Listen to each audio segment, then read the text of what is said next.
Hello and welcome everybody. Oh my god, totally forgot that I actually switched my mic yesterday so I could put it outside. Never mind. Good evening everybody and welcome for some Civ6 action. We're gonna have tonight the second game being played out in the CivFR Squadrons between Arcane and DShark. Last game we had a turn 40 win with one of the players managing to get a very quick Legion Lash against their opponent and did manage to score the victory at turn 40. Let's actually see what's gonna happen today with the map not actually being displayed over here. That's a bit sad. I don't know what map it is, and we're gonna need to take a look in the game actually what map it is. Well, that means maybe we can actually figure it out here. On a bug envoyer. I think they're gonna redo it. I think they're gonna redo it. They're talking about some bug over here that's happening, or go or something. Anyway, they might actually redo this so we can see the map also. And hopefully this is gonna be fine. Anyway, how is everybody doing? Let me actually say hello to everybody over here in the chats and pop them out. Prikanav, good evening, sir, and welcome. Also, Uko Supreme, hello there, sir, and welcome. The Beasley, good day, sir, and welcome. I did see also Fortuna Belly, good morning, sir, and thank you so much for picking up that first promotion. Hello there, sir, and also Battle Cruiser, good evening, sir, and I do hope you're gonna have a lot of fun in Path of Exile too.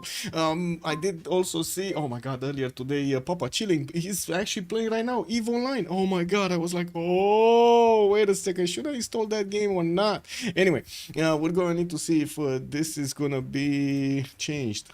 Hopefully, is this the new one? Oh, this is the last. This is the same one. What is the new one? New link.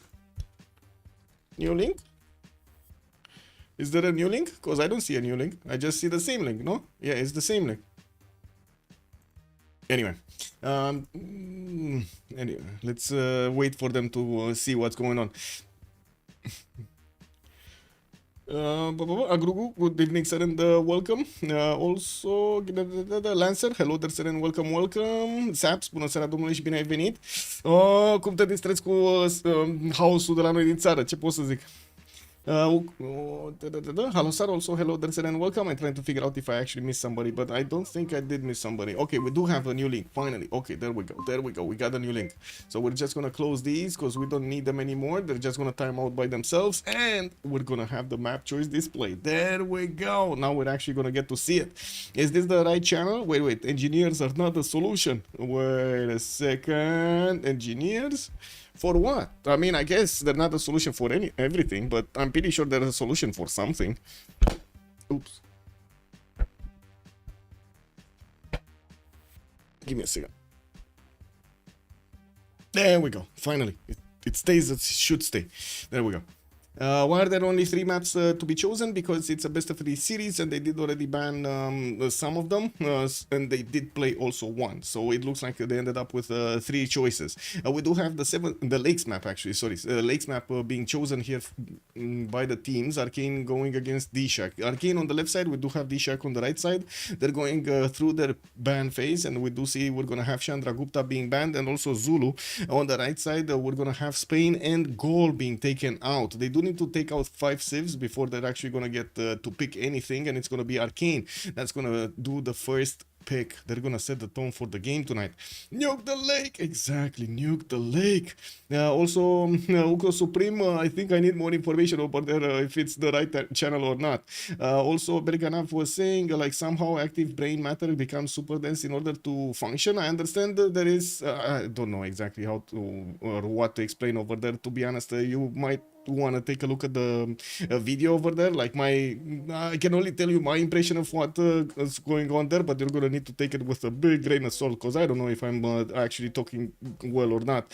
Just watching that video, I didn't test it myself, you can imagine, and I didn't really see or read the paper, so you know, it's just a video over there on the internet. What they did say, quote unquote, yeah, quote unquote, what they did say was that they found evidence that in between the pathways in the brain, you know, there are some places that give off radiation like it would be a singularity, like a micro singularity, and that made them think that there might be something there very, very small that they cannot actually find, that also allows the brain to function as it is. No idea. And I don't think they know either that much. Anyway, we do have Montezuma being banned, and it looks like also Tokugawa being banned by the Arcane. On the right side, Mapuche and Sumeria gonna be banned here on the right side from the Sharks. You gotta get super. Wait a second. Oh my man, like, to be honest, with everything happening over here, man, like you need some pills just to go through the day. If you open TV, that's like you get assaulted by lies and deceit. It's incredible, like so much, so quickly. It's like here, I don't know how it is there where you're at, but here, wow, like wow, incredible. You don't know what to believe anymore. Give me a second. Sabine, Felder. Did they ban the last one? Oh, Mongolia got banned by Arcane, and that's gonna be the last ban before the picks. We do have DShark that need to pick something, and let me see. Rain. Oh, there we go. There we go. I found it. It's actually 6 months ago. There we go. I can share it. There we go. That's the video from Sabine. Also, hey, just came back. Welcome back, sir. And good evening. Good evening, sir. If you weren't there when I said hello, DShark bans all the roads to Rome. I mean, I think we know why, right? I think we know why. We do have Macedon being taken out by the Sharks here. And to be honest, wait a second. They didn't ban any Rome. Wait a second. You told me they banned Rome. They didn't ban Rome. Oh my God, man. Oh my God. The Beasley. I'm saying it is very hard after decades watching the same people saying conflicting information. It is very hard to give them any ounce of trust. Very hard. Shocking. Like, yeah, very hard. Like, I don't know, man. I don't know why anyone would actually open those channels. Anyway, more Rome is always better. Yes, yes. Well, looks like Macedon was the last ban here for DShark, and Arcane are gonna start off with a splash. We do have Scythia being picked up by them as the first pick. I think we know what the what the tone of the game will be tonight, no? Yeah, Nitro also, good evening, sir, and welcome. Lies, maybe spreading inaccuracies. How else are they supposed to get people to watch them? Yeah, lol. Pick Caesar themselves so they don't get Legion rushed. Exactly, that's the secret, right? You pick it yourself. Now, to be honest, with Scythia, they do have a problem, and I think it's bigger than Rome. Let's actually see if on the other side, on the Sharks, they're actually gonna respect this damage dealing, and they're gonna pick civilizations with quite a bit of a strong stance, and it looks like they are doing just that. We do have France Black Queen being picked up there by the Sharks, and they're also gonna go for Gran Colombia, which of course does have that free Commandant General at the beginning. You don't need to get encampments. Perfect to actually get some units out in the meantime. We're gonna need to see how Arcane are gonna also get their second choice, and then we're gonna have the second ban phase with another 4 bans in total to be selected here. I've been enjoying watching the compilation videos from I see. Yeah, I mean, yeah, what can I say? I mean, at least you have elections, the Beasley. At least you have elections. Imagine, the Beasley, imagine this scenario. You are in a country and the elections just got cancelled after you voted and you are ready to go for the next vote. I'm sorry, I'm not in that, I didn't go to vote, and I'm not in that situation, but I'm just imagining how people are feeling right now. They were losing their minds as Trump was winning more and more. Was hilarious. Yeah, I mean, bro, they stopped the vote in Romania because of that. What I mean? Yeah. That happened overnight to what in 2020? I don't know what happened in 2020. But anyway, now we do have Russia here being also picked up by Arcane, so they're gonna have Tundra Civ. That happened overnight to us in 2020. So you think, wait, I don't think you actually had, I don't think you have cancelled election, like totally cancelled election. Cancelled elections, United States. I'm pretty sure I would have heard of something. But it says the presidential election cannot be cancelled. Like I don't know, it says it right here in the Brennan Center for Justice. No? And National Geographic also saying the US says never delay the presidential election. Kick W, man. Anyway, guess we'll see how it goes. They got definitely scared of something. Anyway, we do have Poland being picked up by Arcane, and it looks like on the side of Shark we do have Cleopatra here. We're gonna need to see how things are gonna develop here. Only 2 bans to go. Only 2 bans to go. Happy Bandit Panda, hello there, sir, and welcome. That just happened, right? Yes, it just happened, Lancer. It just, you know, it happened, you know. Misclick, misclick. It was a misclick, guys. It was a misclick. They misclicked on cancel. Anyway, let's see how things are going to develop here with the last 2 minutes, 1 minute and a half actually, because the DShark timer is counting down here. We're going to need to wait and see how the Sharks are going to get the last ban, and it's going to be Rome. They don't want to handle that again, and to be honest, it's still Julius Caesar in the game, so banning just Trajan might not actually do the trick, right? They actually need to get Julius Caesar also out of the game here, but it looks like he's still in, so let's actually see if the Arcane boys are actually going to pick it tonight also. I'm pretty sure we got quite a few of them over there that are gonna be like legions. Yeah, I mean, who doesn't like making a legion, chopping another legion with that legion, then chopping another legion with that legion, then chopping, you know, you make the legion chop train. Choo choo. Anyway, looks like in the lobby we also have the players starting to join here. We do have one single player missing from the lobby, so we're gonna need to wait for them to come back, to come in actually. And I do see Arcana still thinking about what to ban, and it's gonna be Cree. They're gonna actually take out Cree, which, to be honest, it's kind of a surprise they're actually taking this civilization out of, I mean, I wouldn't say especially from this map, but I wouldn't really say Cree has been that strong or has been, how to say, showing up that much in our games to say, oh my god, he definitely needs to be banned. No, not right now. Anyway, we do have Kupe being picked up by the Sharks, and we might see some toy action. We're gonna need to see, because Kupe always, when he actually gets in the game, man, we got something to watch. We definitely need to see how he's gonna get those modders going with all of those beautiful eels. Maybe somebody's gonna try to go preserve gaming. I hope not, actually. I hope we're gonna see a decent Kupe, and to be honest, my impression of Kupe, oh my god, get the tours rolling, man. You gotta do with the tours exactly what they did with the legions. Anyway, if he does, of course, have that opportunity and so on, the land and blah blah blah blah, we're gonna see that in the game. We're gonna see how the map looks, and of course on lakes I do have to point out it's quite a flat map. It's quite a flat map. It's big, very big, but quite flat. So when it comes to casks, horses and so on, those things move quite fast on the map. Why does this wanna move there? Oh, let's see. No, I don't see. Okay, there we go. There we go. Should be fine now.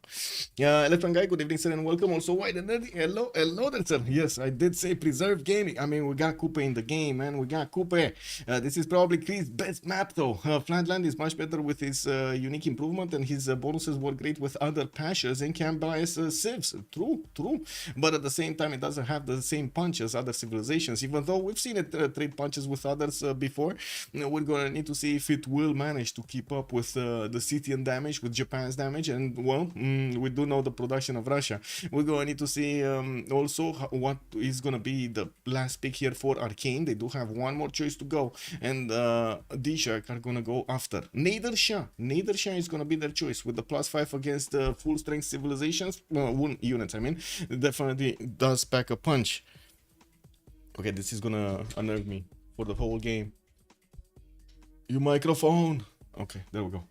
Happy Bandit is already calling out for the pick of Rome. Oh my god, they should actually pick Rome right on the side of the Sharks, and they should do exactly what what their opponents did last game to them, right? Pick Julius Caesar, get the legion, chop the legion, and keep going to your opponents over here, the Sharks. Are they gonna go for it? Are they gonna go for Julius? Chat, will they go for Julius? I hope. Hope dies last.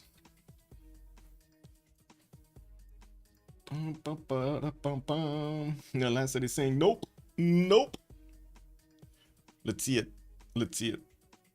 Oh, it's gonna be Theodora. They didn't go for Rome. Theodora Byzantium appears in the game here for the side of the Sharks, and we're gonna need to start switching slots over here. I'm not sure with whom I should actually switch slots. And I think I did fix my 0 ms, so it shouldn't be a problem unless I don't see this slot over here with the random leader. Shouldn't be a problem. Easy mode for sharks. Yes, I did write the map. It should be fine over there. I do want to say also hello to YouTube. I'm Johnstone. Good evening, sir, and welcome. Also Nesha Miami. Hello there, sir, and welcome. Actually on time. Poggy Woggy. Yes, sir. Welcome, welcome. That's not the correct Rome. It's not. Technically, I mean, to be honest, technically, a lot of nations from Europe are kind of like Roman nations, you know? It was a large territory, man. Rome had a large territory, a very big one. It was thick. We.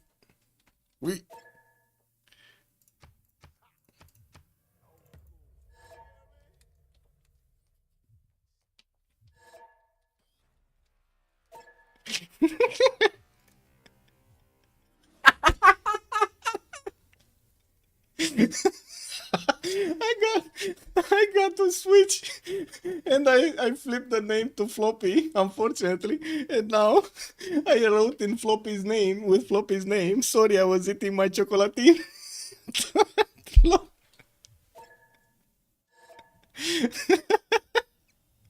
Anyway, I think I need to reconnect to actually have my name back. It's still funny.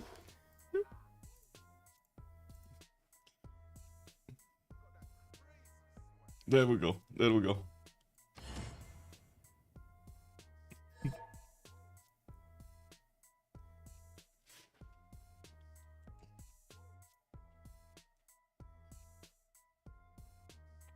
Okay, so got on my slot. We do need to wait for them to actually join in. Apology, Mikado. They're not in the correct slots yet.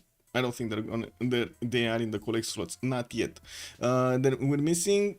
Are we missing shark? I think we're missing a shark, right? What do we have? We got people. Actually, let me. This is gonna be much better. April, Gwawel, Mikado, and Xiffy will be playing tonight for Arcane. Apology, Extazz, Floppy, and Pipo will be playing tonight for the Sharks. And I think we're not missing them. No, we're missing. Okay, it's fine. We're missing somebody over here from this. What's going on? Give me a sec.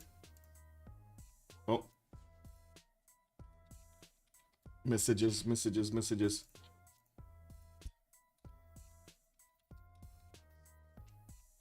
There we go. We got this, I got this, we got that, we got this. Okay, there we go. Oh my god, there's so much of a discussion off topic right now.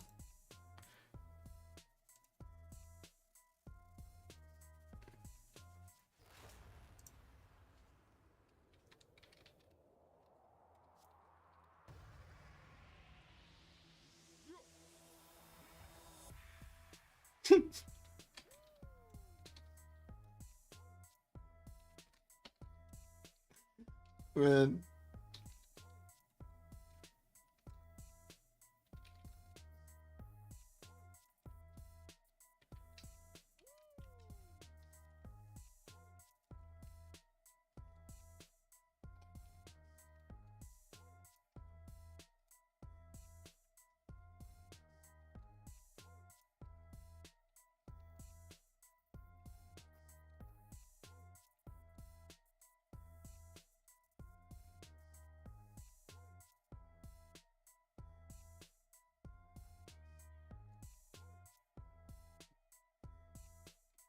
Man.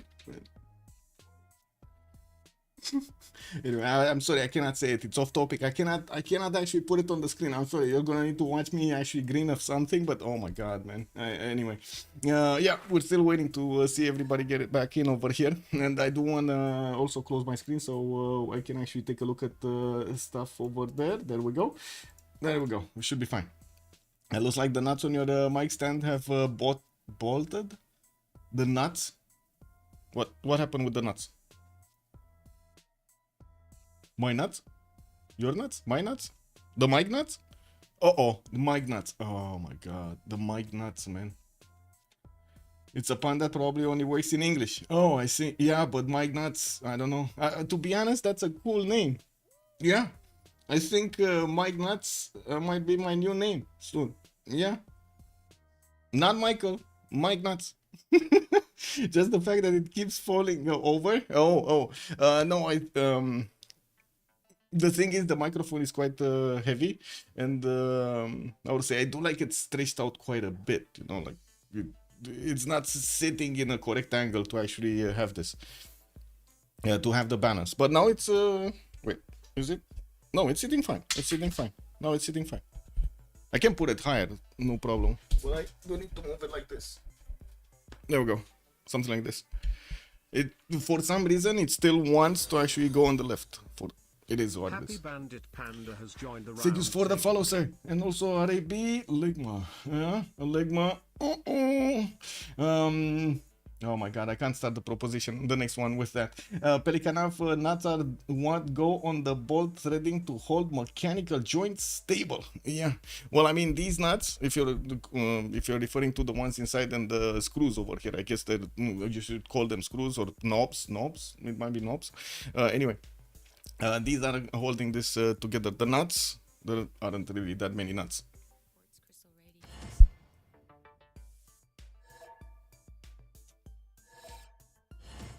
Bolting also means leaving quickly.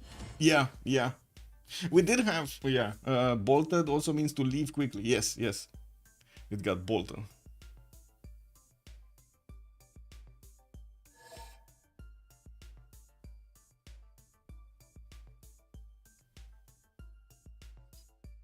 Okay, we still need one to join. Everyone in? Or I think Extazz? No, Extazz is in. Somebody's missing and I don't know whom. Was it from this?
God. Not screws, washers, and bolts. Yeah.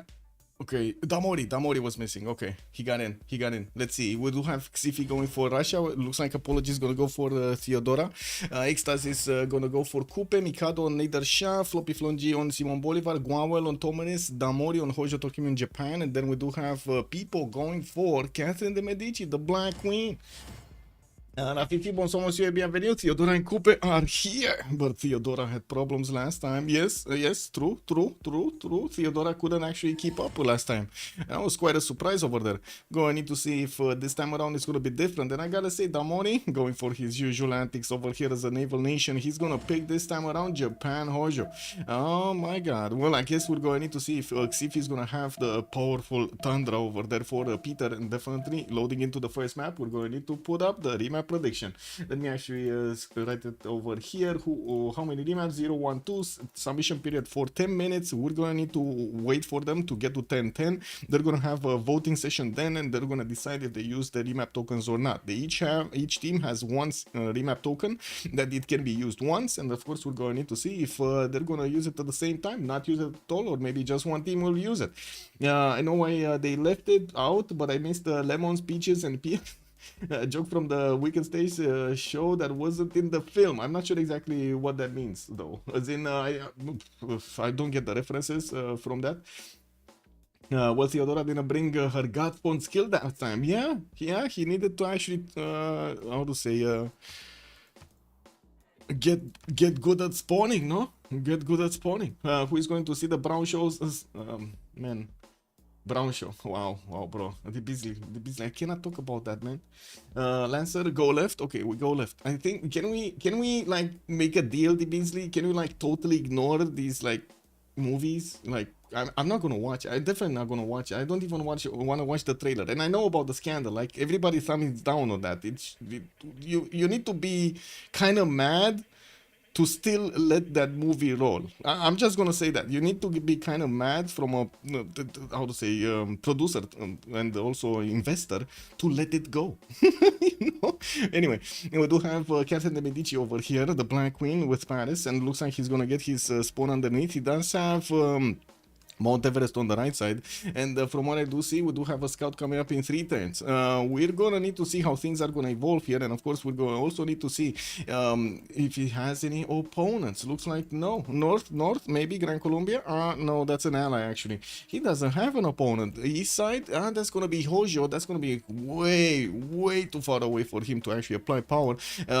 He does get the same continent, so yeah, maybe he's gonna get some Guard Imperials there. But to be honest, like look how much space he actually needs to cover to get to Japan. That's a bit too much. I think it would be wishful thinking to think Paris is actually gonna get those Guard Imperials going. I'm just waiting for the Black Panther. Yeah, exactly. Man, these days anything can happen, man. It's a party scene. Someone asks what's in the drink, and the waiter responds lemons, peaches, and pears. And the asker responds, "Oh my!" Just a random callback. Oh, I see. With the Wizard of Oz, lions and tigers and bears. Oh my scene. Okay. Okay, the 1939, man, I don't think I've ever watched the 1939 Wizard of Oz. I mean, it might be in my memory somewhere from like when I was little and I didn't really have that much to watch on TV. We were basically getting fed different stuff with spoon fed, you know, like between 3 and 3:30 you're gonna have cartoons, between 3:30 and 4 you're gonna watch TNT and an old movie, and between 5 and 6 you're gonna have another something. I don't know. Yeah, you never experienced that, no? You never experienced that. Wow. Anyway, I'm pretty sure it might have been on TNT, but I just don't remember it properly. I might, if I see a few things, like a few scenes, I should say, I might actually remember it. We do have Gran Colombia here also. Bogota getting his 2-2 base, getting a scout out in 3, and yes, I do notice he's gonna have quite a few, how to say, rivers to move around here. Right side on the sugar tile, definitely an interesting settle over there. A lot of floodplains, I gotta say, man. North also a lot of sugars and a lot of floodplains. This might be, how to say, a Temenaki spawn. We're gonna need to see on others. Maybe they will have a race for it. We do have him with a decent amount of 2-2s around. I do see 2 of them with a 1-3, and I guess other heals in the second rings over here shouldn't be that big of a problem for him to get them going. Northeast is gonna have an opponent. That's gonna be Russia here behind the mountains. And of course in the tundra. And on the left side he does have Kupe. That's going to be an ally. I'm pretty sure they will try to talk with each other to see if they can actually get some coastal trade routes going, or is it going to be, I think it's going to be faster if France actually gets there. But how is France going to take this? I guess it's going to be one big seeming France here. And talking about Kupe, he does have 2-2 base underneath. Does look like a decent amount of forest and rainforest to get those production bonuses going. Refish tile, settle right on maybe marble, and we do see him with a decent amount of cities on this coast to the southwest. Now he will have a problem, and that's Scythia. On the west side here, Pokrovka will actually have the ability to get to his opponent's cities quite quickly with, of course, the Saka horse archers and the horses. We're gonna need to see if Kupe is gonna survive this. He does have some cities that he's gonna place on the lakes towards the north, and of course we're gonna need to see how much of this coast is actually gonna develop. Not amazing cities otherwise, but of course this is Kupe. He's still gonna get them to be amazing. Could actually grab tiles from the other side of this coast with no problems. I'm pretty sure he's not actually gonna intervene in people's territory at all here. Now we do need to also move to Apology, which is Theodora, and which is here. Okay, there we go. We do have Constantinople with a scout coming up in 2 turns, and yes, he's gonna get some scouts starting to move towards the northeast, towards Scythia though. This is Scythia having 2 opponents next to him by the looks of it. Also, Japan is gonna be on the left side, so Damori is also gonna have a reach towards Constantinople with his units. We do have Constantinople here also benefiting from those 2-2-2s. He does have his second cities with a lot of fresh water, rivers towards the south, west and north, no problem for him. He also has a possible Temenaki city if he wants to with Lady of the Ridge and Marshes, which is gonna give him so many tiles improved here, including these marsh tiles in the south. Of course, if he's gonna manage to get the Temenaki, that's gonna be even better. Now, moving forward, we do have Hojo Tokimune with Damori playing it today. He will have Amber Times from the beginning for extra culture, and I do see he's getting his second scouts out. North is gonna grab a banana tile, and from what I do notice on the left side, pretty good harbor there if he settles the aluminium. Not bad at all. Does have some more lakes and inland seas that he could grab, and the question is he actually going Celestial Navigation? I think he is, because he's going sailing over here. So I think he is going for harbors setup. Does have Mitla quite close by, and also looks like Anshan towards the northwest. The two Science City states might help them out quite a bit during the game, or he's gonna have the ability to take them out quite quickly. Also, the trailer really didn't inspire me to think I will enjoy, but then again, I like Mirror. I mean, let's say like this: Wednesday. I guess everybody knows the movie, the series Wednesday. Wednesday is here. Right from the trailer, and of course from the output, and then whatever that is over here somewhere. You don't even see it. You know, like it's. Hello. Yeah, that's a big echo, man. That's a big echo downstairs over there. Surely this time DShark's gonna remap. Well, let's actually see. Let's see if they do want a remap or not. Scythia here is going to be between two of his opponents. He's going to have on the backline Nader Shah to help him out with some trade routes through the seas by the looks of it. Pokrofa is going to have some bananas but no extra production on them. We do have him with some wine tiles also to benefit from 3-2s there. Settle on the marble towards the southwest. Could actually use that settle to try to get units quickly to Byzantium. I do have to say Byzantium at the beginning of the game, not that strong. Especially if he doesn't have the taxi rate and so on and so forth. So we're going to need to see if Scythia is going to want to move quickly here to get to his opponent, and which one of his opponents he's going to try to get to. We also need to move forward towards Nader Shah. Looks like he's going to be kind of alone here, right? He's going to have an ally to the south, an ally to the east, and an ally to the west. Looks like he's going to play the Catherine de Medici of Arcane here. We do have Mashad getting his 2-2 base, getting a settle out in 3 turns, and I think I need to turn the music a little bit lower. There we go. I think this should be right, the volume a little bit lower. Team names, yes, Gobardagon, also good evening, sir. And wait a second, Penny, wait. Honestly, as long as it's more Beauty and the Beast and less Lion King, as far as how they adapted, I could give it a watch. It's not even either. I don't think it's either. But anyway, I'm not gonna watch it in any case, so might as well not comment on it, because again, I'm not gonna watch it anyway. I don't want to lose time watching that. Let's DShark. Okay. And then Arcane. There we go. There we go. Remap twice. I want to break the 100,000 channel points. Well, let's see if they will actually remap twice or not. I have no faith in anything Disney makes anymore. Yes, I have to echo that statement, the Beasley. It's quite underwhelming. It looks like they lost some of the people that were actually with brain. To be honest, it's kind of happening everywhere.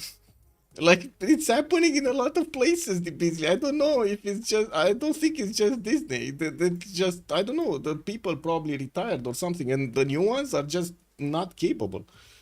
Yeah, I don't think so. That's my opinion. They have like very good effects, very good graphics, and then the rest.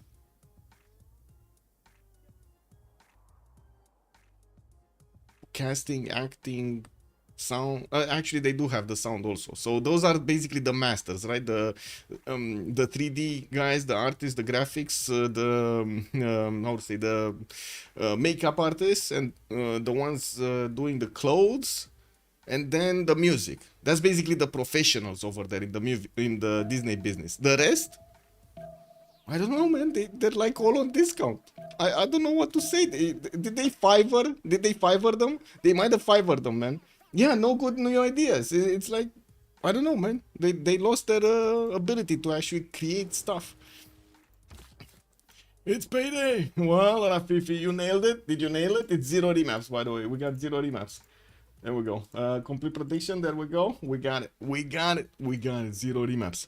Okay, so now it's time to actually take a look at their spawns with also the idea of looking at their strategic resources here. We did start off with Paris, so we're gonna start it up again. Rafifi just whoa, tenfold. Oh, amazing. Also, Pelicanab was saying there's a project in Oklahoma that involves a dozen former Disney park employees, including some long-time Imagineers. And when you look at the names involved, you suddenly realize why their parks are doubling down on screen IP instead of making park exclusive IP. Okay, I'm not sure. I mean, I guess I don't know exactly what each of their names means, so I'm not sure if I get the reference, but I'm gonna take a look at the how to say the project. So, project in Oklahoma. Do you know how the project is called? Anyway, watch with the remember they did all of these effects in 1939. Yes. That's my point, DBZ. That's my point. Those movies actually had substance. There's no substance today. Anyway, value, or I should say value added past the 2 hours that you're gonna get to sit in a chair and the experience of the cinema. If anyone is going to the cinema, it's probably that way. They don't really. There's no return on investment, you know. I haven't seen it. I mean, I don't know if I have seen it or not, to be honest. I don't know. They are still scrubbing off that green paint. Anyway, let's see. We got Ren being settled here northwest, and it looks like Paris is gonna get his settled out in 3 turns. We do have him on the right side with that Mount Everest to get some extra free faith. And retained his knighthood for 33 months. Denio Dingo. Good evening. Good evening, sir, and thank you so much for the tier 1. Much appreciated, sir. Also, with some nice coloring. Okay, the people making the movies just don't put love and care into them like they used to. I have to agree with also Goober Dragon. It looks like they lost all of their passion over there. Yes.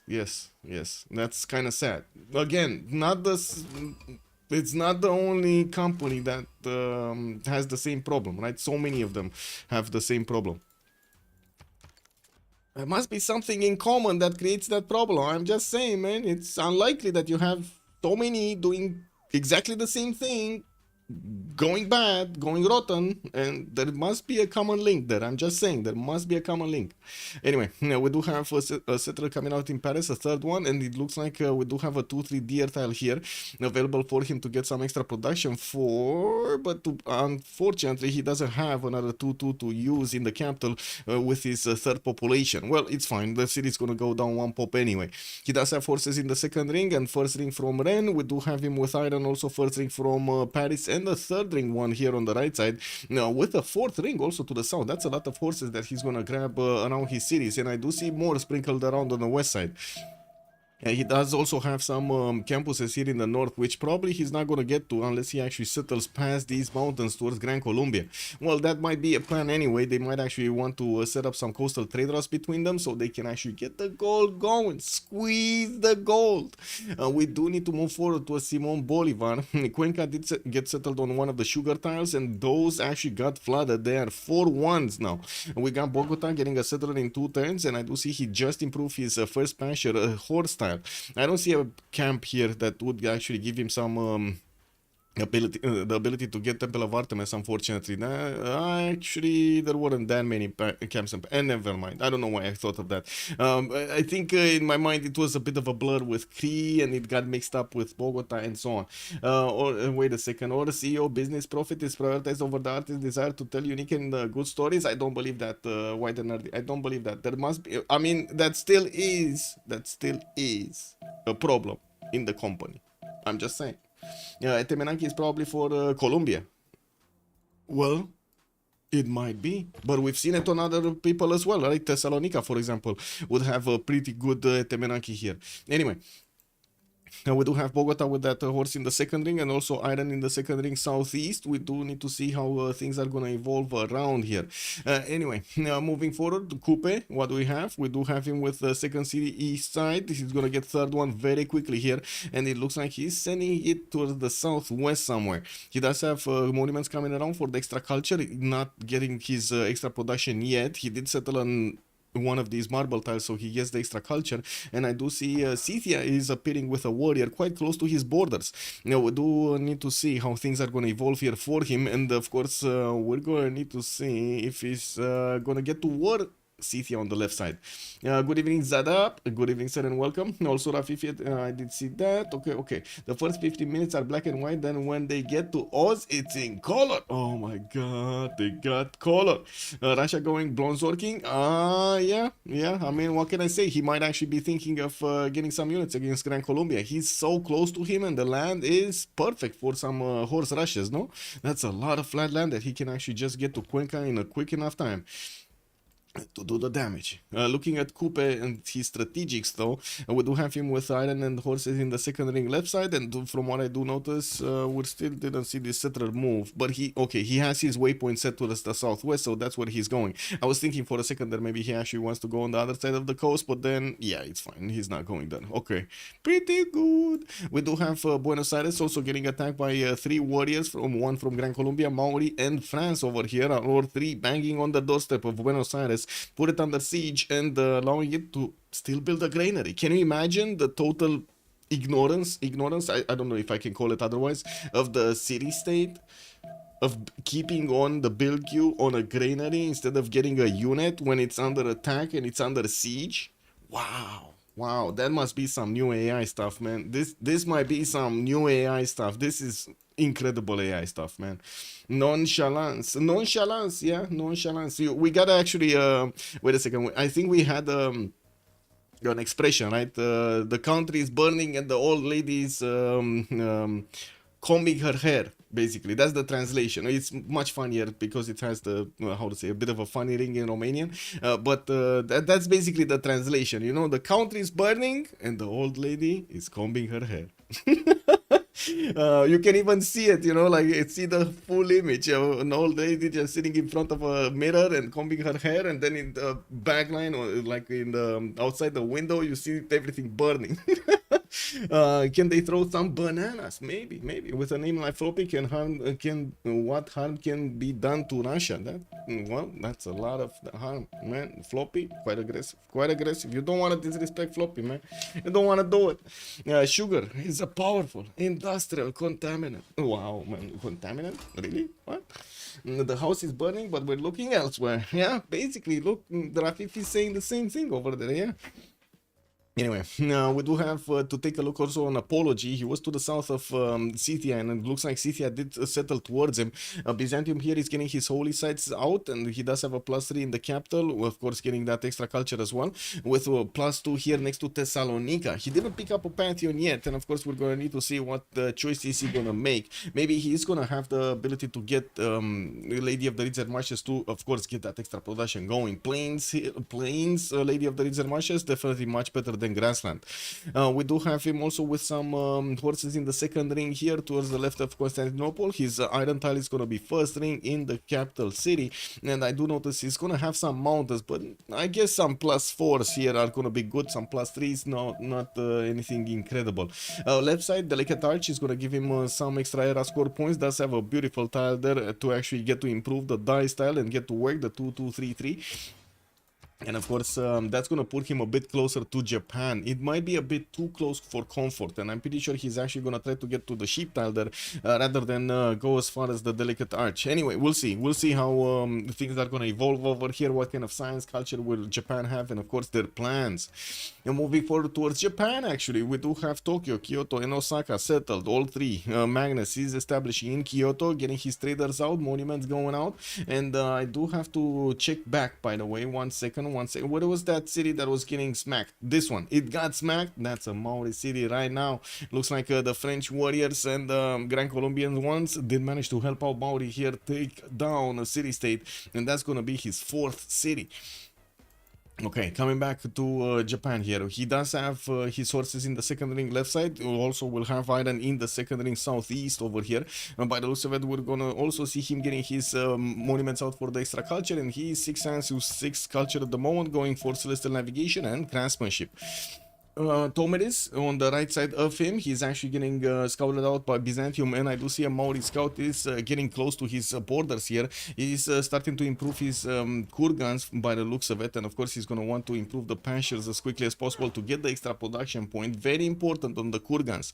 I don't really see him with a lot of pastures, but he definitely has some spots for his kurgans that would go quite nicely. Tetris has joined the round table. Kami plays Tetris, thank you so much for the follow, sir, and welcome. Also, White and Nerdy, that's hilarious. He's seeing 3 unique warriors taking down a city-state. Yeah. It happens so often, actually. If they do manage to get to synchronize and find a city-state in between, all of them are actually gonna try this. Oh man, could you imagine if spies who got sent on sabotage production or breach dam missions got a bonus if a Civ had sugar? Oh yeah, get that sugar in. Oh well, the sugar and spice. The sugar and spice, man. Yeah, Well, moving towards Gwawel strategics, he does have forces already improved northward. Did put down an encampment, and I do see a second one from Mini. If he did not place one from Pokrovka, there we go. We just see it here. Has joined the round table. Big Chef 97, thank you so much for the follow and good evening, sir. We do have him also with the iron in the second ring southeast of Pokrovka, and he's getting Moksha in there. So for the extra culture and a bit of faith, we're gonna need to see if Byzantium is gonna get to stop these encampments from finishing or slowing them down. Now we're also gonna need to see if Byzantium is gonna want to respect this. He's going for his own bronze working, and I do see he's getting a Temenanki. He's actually getting a Temenanki, guys, in the city of Thessalonica. We do have here 14 turns at Temenanki getting built. Well, Byzantium here does get his third city towards the south. You do see that he's a bit slower than Scythia because of the holy site opener. We're going to need to see if he's going to get to catch up with all of his bonuses from the religion. And of course, moving forward, Mikado here with Nader Shah. We didn't really get to see his spawn that closely, though. We need to start the personal relationship here with the spawn.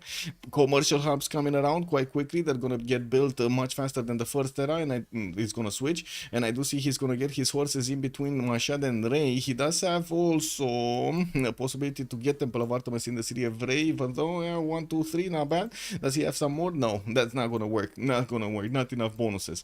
Settle on the gypsum southeast or maybe between the mountains. I think the gypsum would actually be better there. And of course, he does have another city on the river towards the southeast of Susa. With 2 more cities towards the north, we're going to need to see if he's also going to want to trade with Russia and put a city on the coast towards the west side here, so he can get some trade routes going on these seas between them. We do have Mikado benefiting from iron in the north, second ring. I think I did say that, and by the looks of it, he does have a builder starting to improve his resources. He did get the rice improved for the extra food, prioritize that so he could actually grow the city of Mashad much quicker, and benefit also from the 1-3s with the extra food from the rice tile, counterbalancing the lack of food on those 1-3s. Slinger, escorted settler. That might be a mistake over there, but yeah, there's no unit to actually stop this from going where it's going. It would have been quite nasty if there were a few warriors here, or I think one single warrior would have done quite a bit of damage to Byzantium.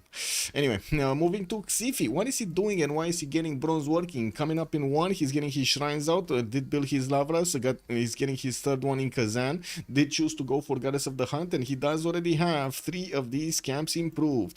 We'll have in Novgorod another one to upgrade here.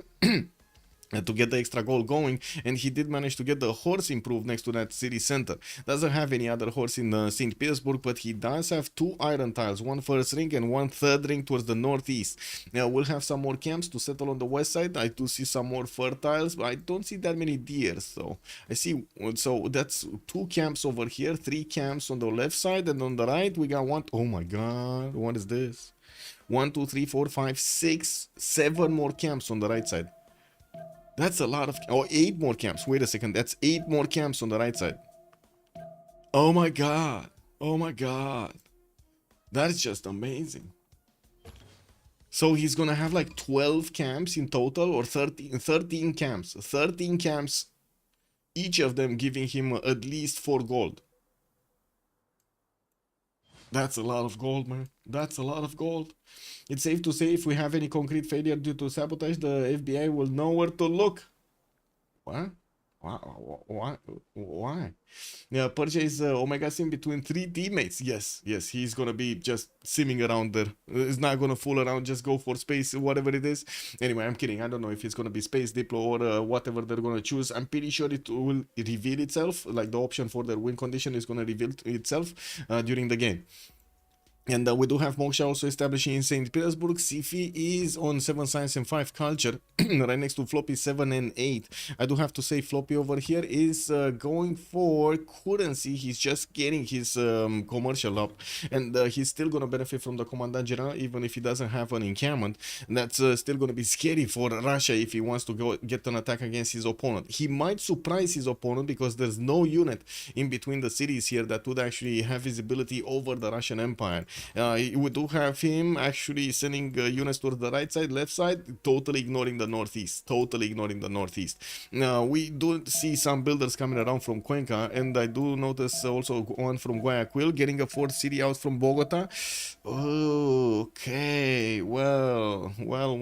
He could actually settle another sugar tile on the right side and also get this cotton tile on the left with new cities. We definitely need to wait for him to show us the way. But since he's going fourth and fifth settler quite quickly, that means he's not going to put that production into units, and this might come back to haunt him. Usually players, when they are on the front line, they do choose to go for at least one or two or three, actually three, kind of like three plus, I should say three plus archers at least, and then when they do get horseback riding, they get the ability to maybe chop it as for a builder from their teammates, get to chop it with that, or try to like even straight up buy a horse so he can actually defend the city.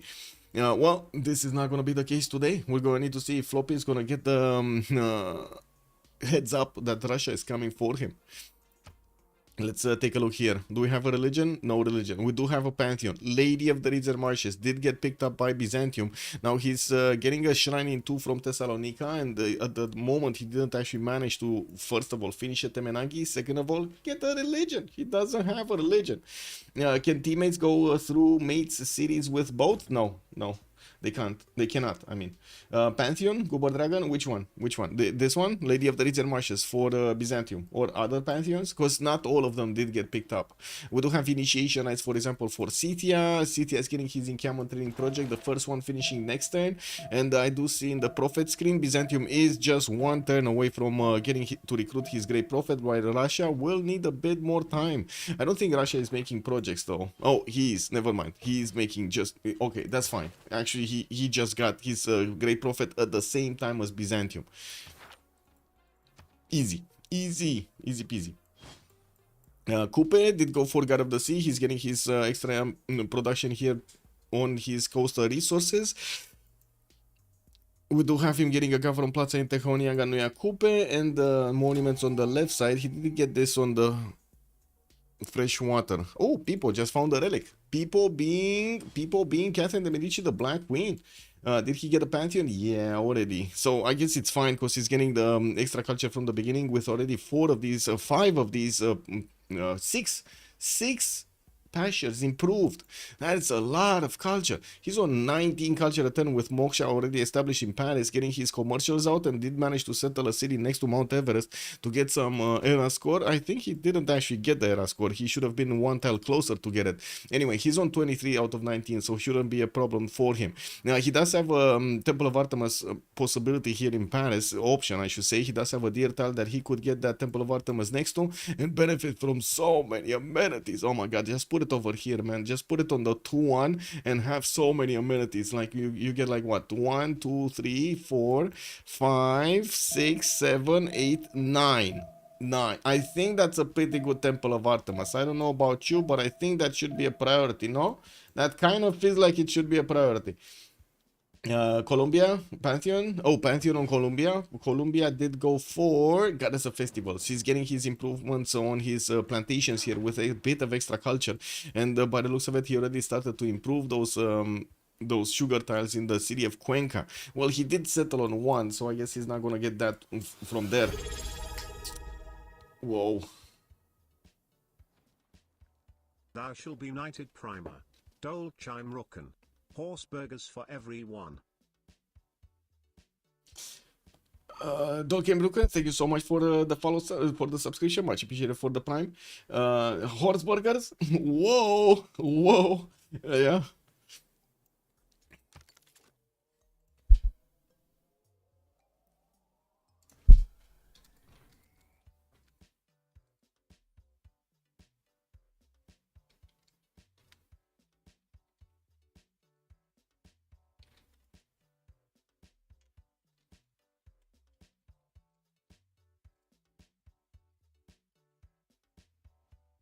One second, one second.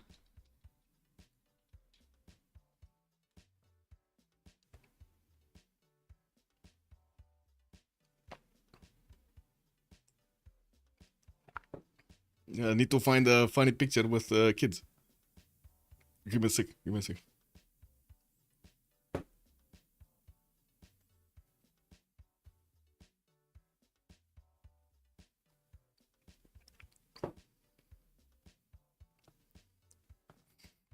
No, I'm not finding one. I'm not finding one. Oh my god, man.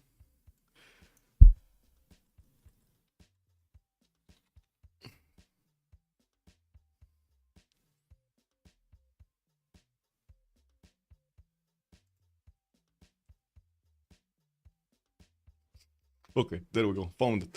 Anyway, okay, so what do we have? We got Russia. Russia is starting to make his encampment training project. Scythia did already manage to pick one of the generals, Burika, for a military engineer. I would assume he's actually going to want another military general, so he can, general, so he can actually use his military engineers and start connecting the pathways. He did manage to improve another marble tile there in Shertomlik. He's getting his government plaza from that city center. Usually that's kind of surprising because you want to keep it in the capital. Now we do have him actually improving 2 of his horse tiles and getting his third encampment done from Miriv. He just chopped one of his projects for a general, so he denies his opponent. Byzantium was going for bronze himself, and he's starting to put down an encampment. He did manage to get a religion. That's going to be Eastern Orthodoxy with choral music and holy waters for his bonuses, while Russia is going to go for feed the world with defender of the faith. Yeah, we do have Thessalonica starting to get some slingers out, and yes, there we go. We do see some defensive measures here in the cities of Byzantium. Will we see the same defensive measures in the cities of Gran Colombia? And I'm pretty sure scouts do not count to defensive measures. We got like 3 of them over here that are just not doing anything. I was expecting, honestly, to see at least one of them go towards the northeast to actually see if anybody's coming from Russia, no? Anyway. Yeah, we do need to also take a look at the other ones. Kupe, we did take a look at him. Catherine de Medici, we did see this a little bit. Fourth settle coming out from Paris. Still did not go for his Temple of Artemis. Wow. Is anybody else going for Temple of Artemis that he's denying it?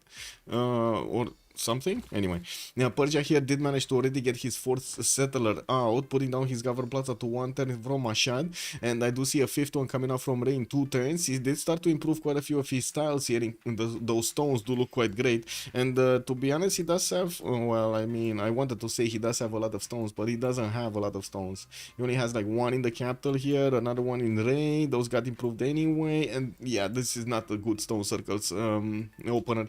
Anyway, now we do need to also take a look here if we're gonna start seeing some horses popping out from Scythia.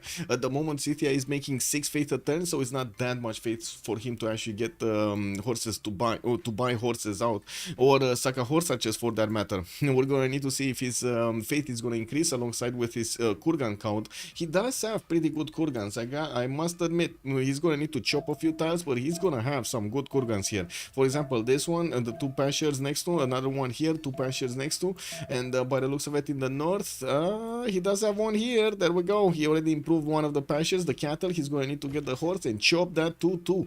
I think he's waiting to actually get the horse technology, horseback riding, to actually chop a horse there. He does have 1 more turn until he's going to finish his horseback riding technology, with also political philosophy finishing.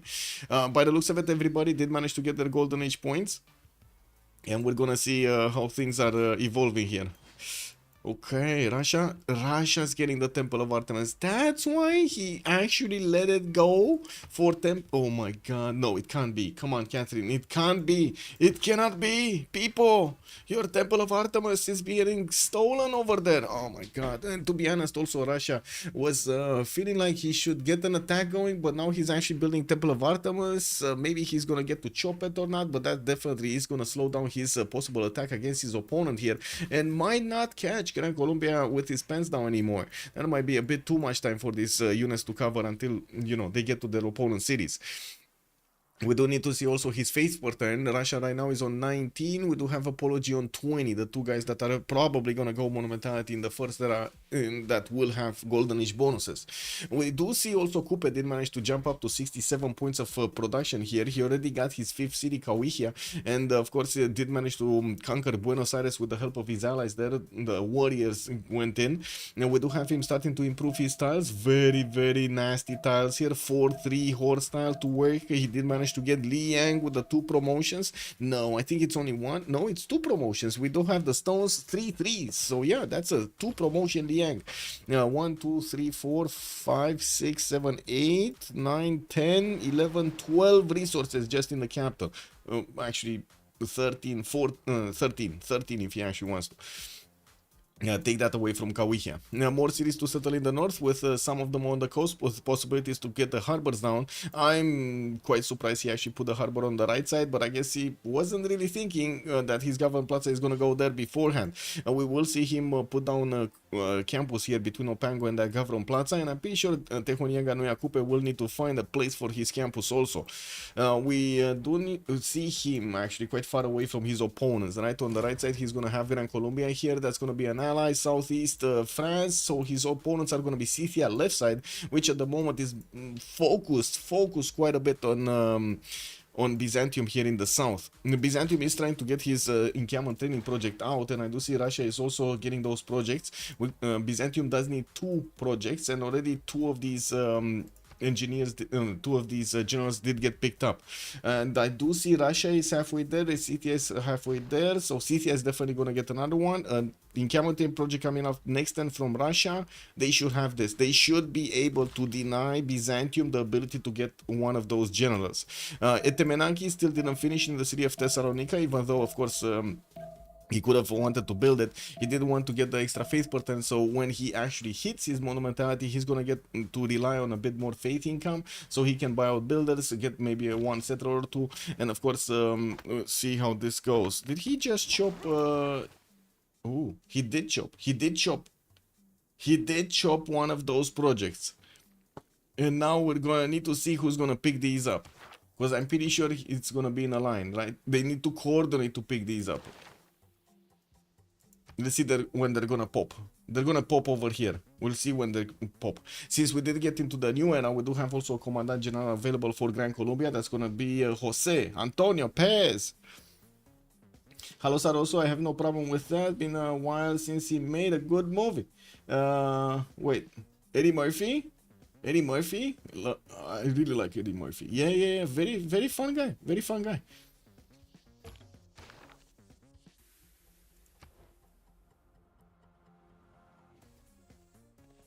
But I feel like the old school actors did get a longer wait to actually get into acting than the new school ones, and because they had a longer wait, they also accumulated a lot more experience before they actually got onto the main screen, and because of that they are managing to actually apply a bit more or I should say not apply, well, apply a lot more knowledge because of their acting skills and experience beforehand. And at the same time, I think that also how to say, the audience is actually respecting them for the skills a lot more.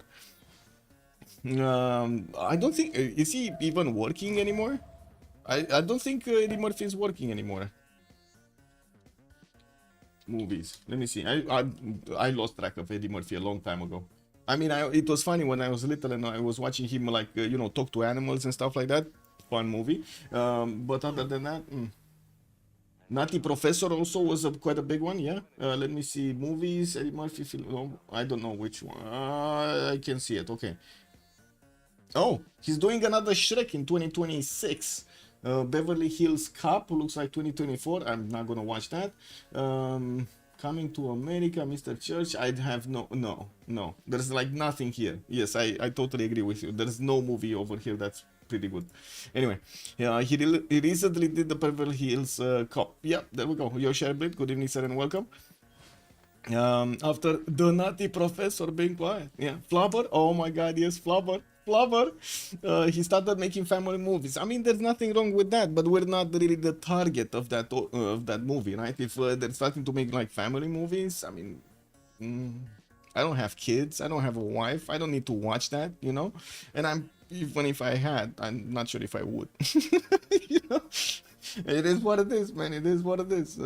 Beverly Hills Cop, still the best. The original one, And well, we do have some speedrun coming up from Thessalonica here, and I do want to go through each of their bonuses. So, oh wait, did you figure out?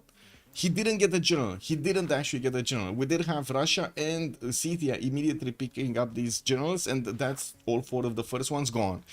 Okay, Catherine de Medici, we do have him 3 cities, Ancestral Hall Gaming here in Paris, getting Temple of Artemis. Oh, he put it in the wrong city. No. Oh my god. He put it in the wrong city. Anyway, and he got snatched. Too late. Too late on both counts. Anyway, Ruan is gonna get Magnus in 3 turns in there, and I do see he's gonna get also a 5th settler from Ruan in 3 turns. 2 turns actually. We do have La Rochelle placed down with a builder coming up in 9 in the Mont Saint Michel Bay. We do also see Hanging Gardens is getting built in Ren in between those pasture tiles, while he does have a builder to maybe increase its speed in building it. We do have Pipo, 11 science and 30 culture, 24 points of production with, 46 points of production with 24 points of gold, and we're getting attacked again by police over here. Wow.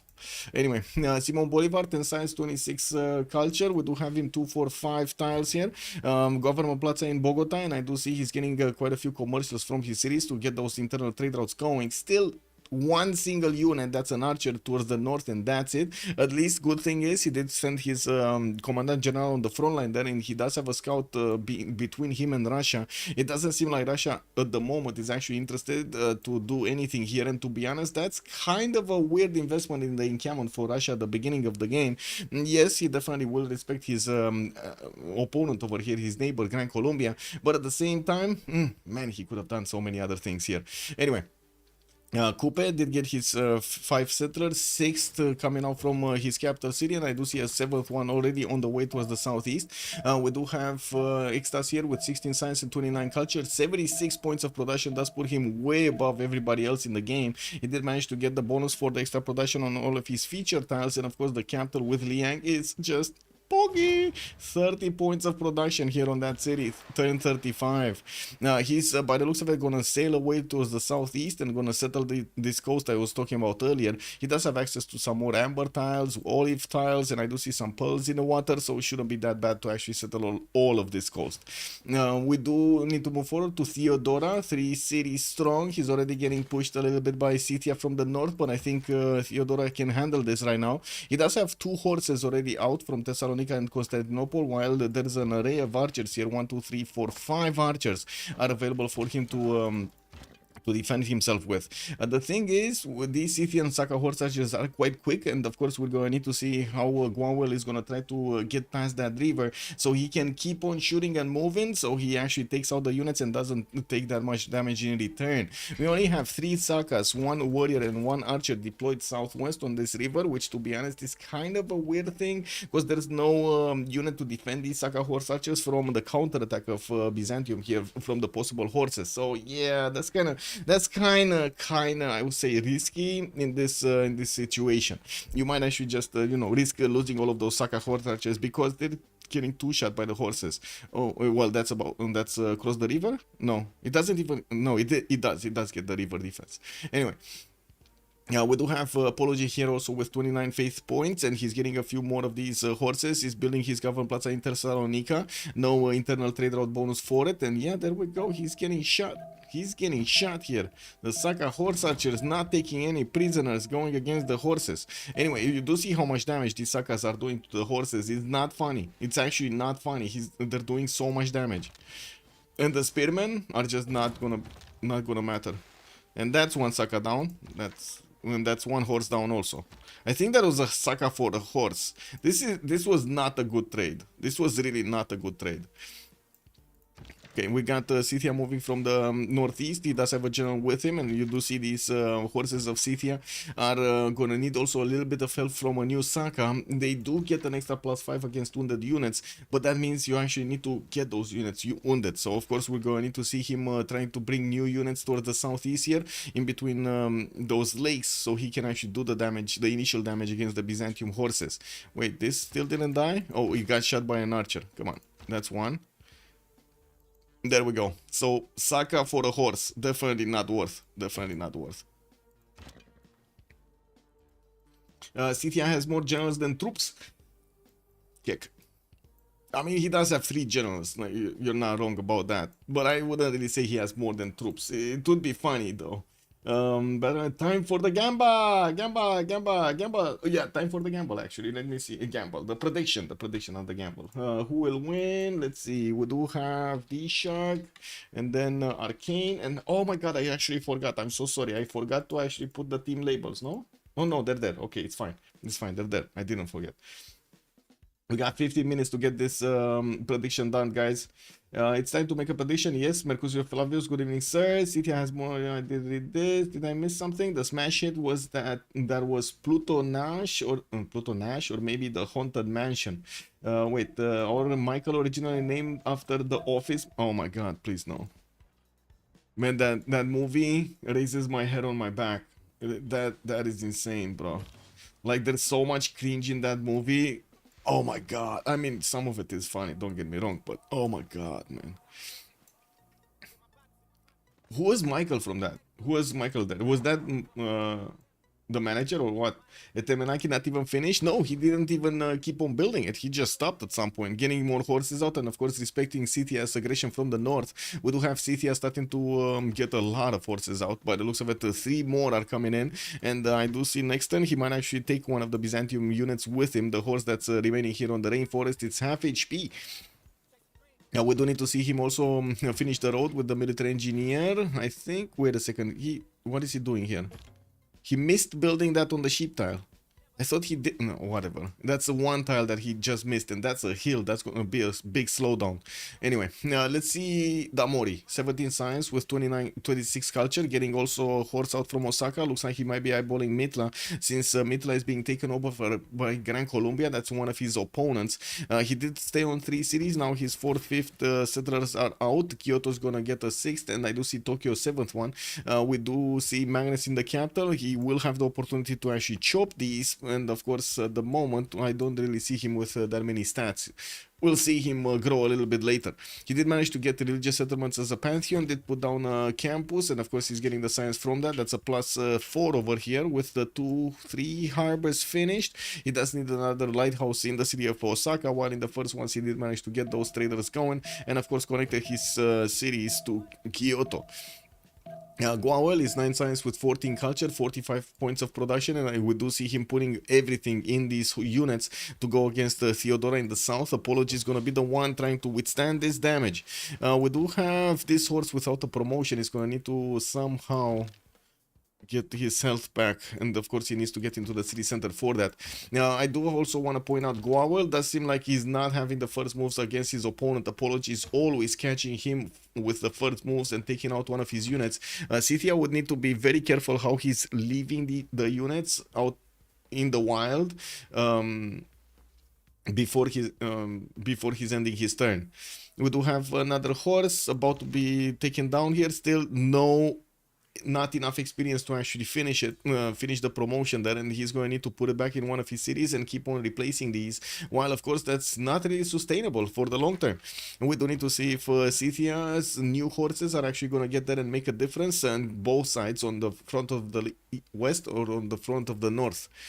On Mikado, 17 science and 41 culture, free seeming away, getting his market out from Mashad, and more of these campuses coming around with commercials. We will see him settle quite a few more cities. He did manage to get Ancestor Hall in the city of Mashad with the Governor Plaza. And I do see him starting to improve a few more of his resources, his amenities in particular, so he can actually get the happiness going. Arcane Ray, the city of Ray, did manage to get Governor Magnus establishing in that city center, and of course he's chopping down stuff there, including the campus. What did he chop? I don't know what he chopped. Did he chop a market or something? I don't know what he chopped, but he chopped something. Anyway, moving forward, I do have to say he's on 69 points of production. That's quite big for Mikado here. Not as big as Extazz 85, but definitely quite bigger than the others. On Peter, we do see that he totally ignored getting a military here. Audience chamber in St. Petersburg in 110, getting settlers towards the north and the west side. He's gonna have 4 more cities placed here.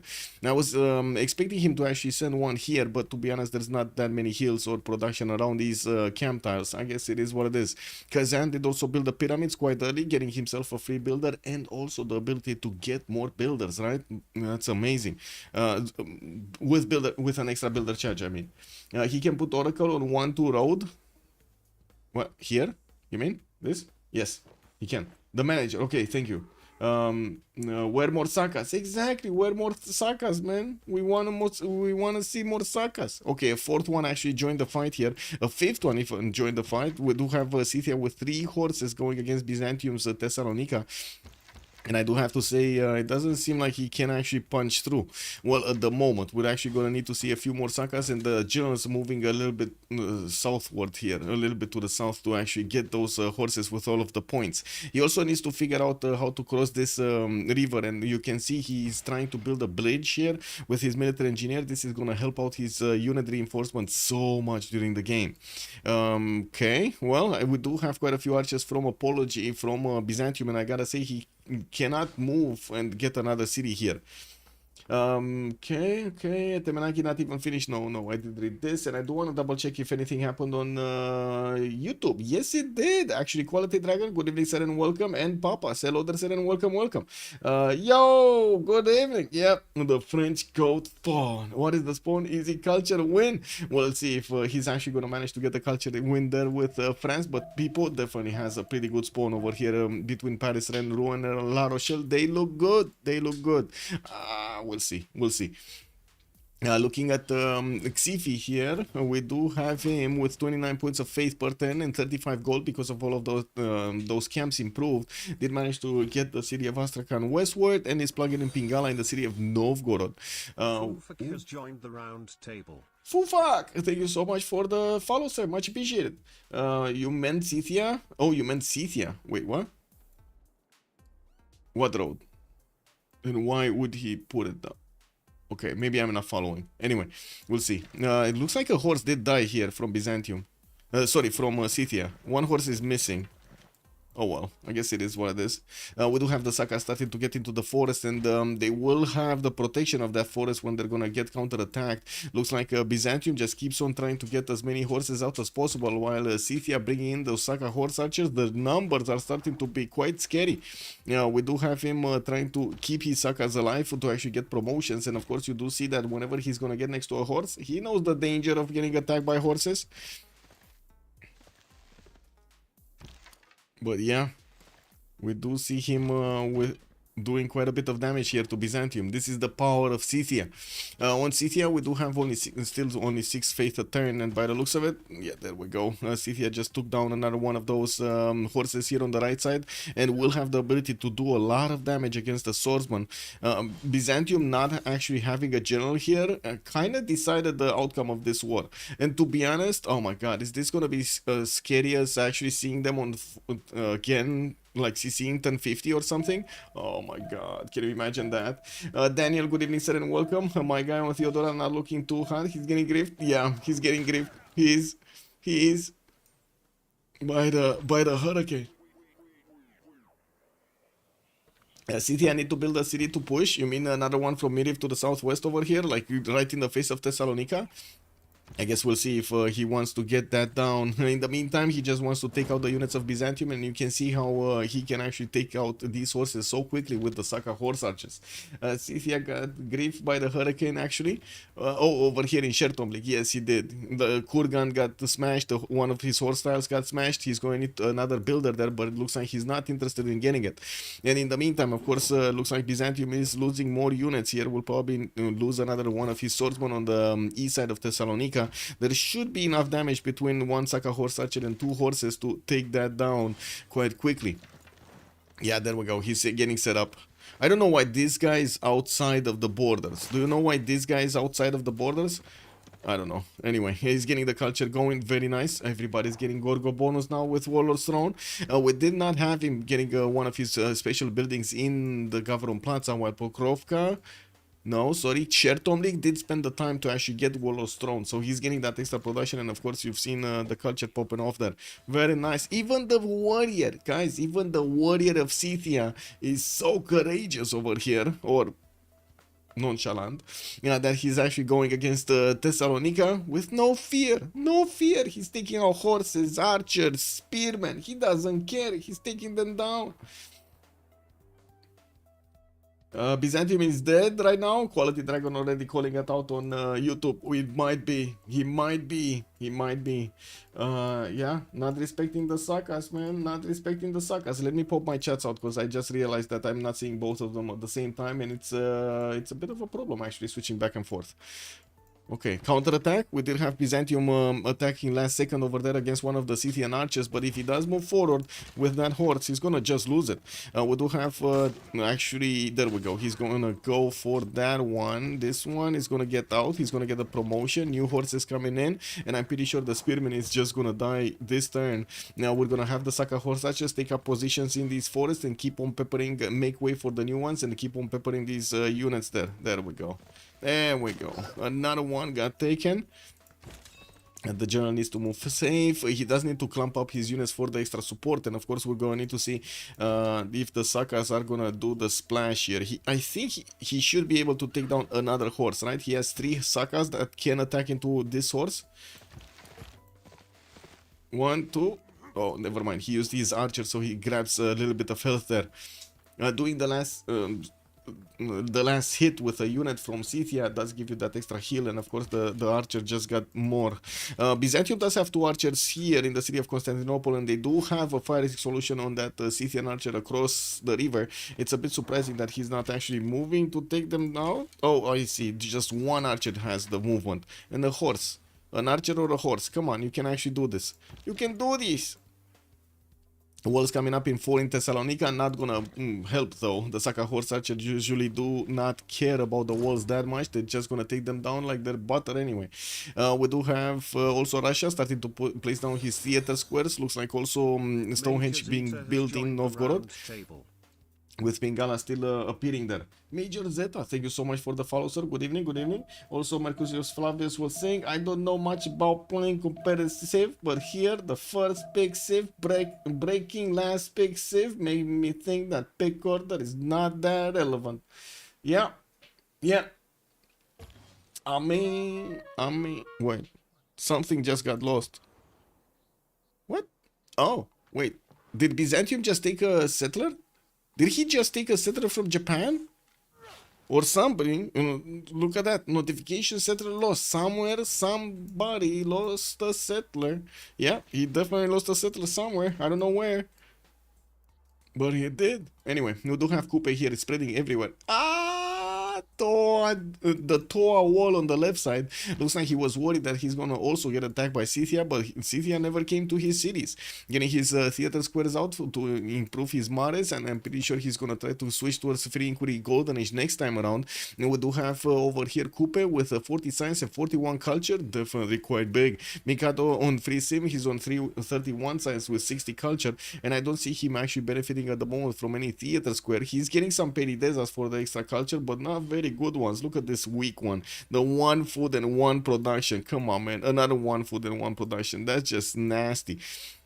We do have him sending another city to the east, getting more traders for the connections, and of course the extra bonuses he's getting from Moksha, from the capital city.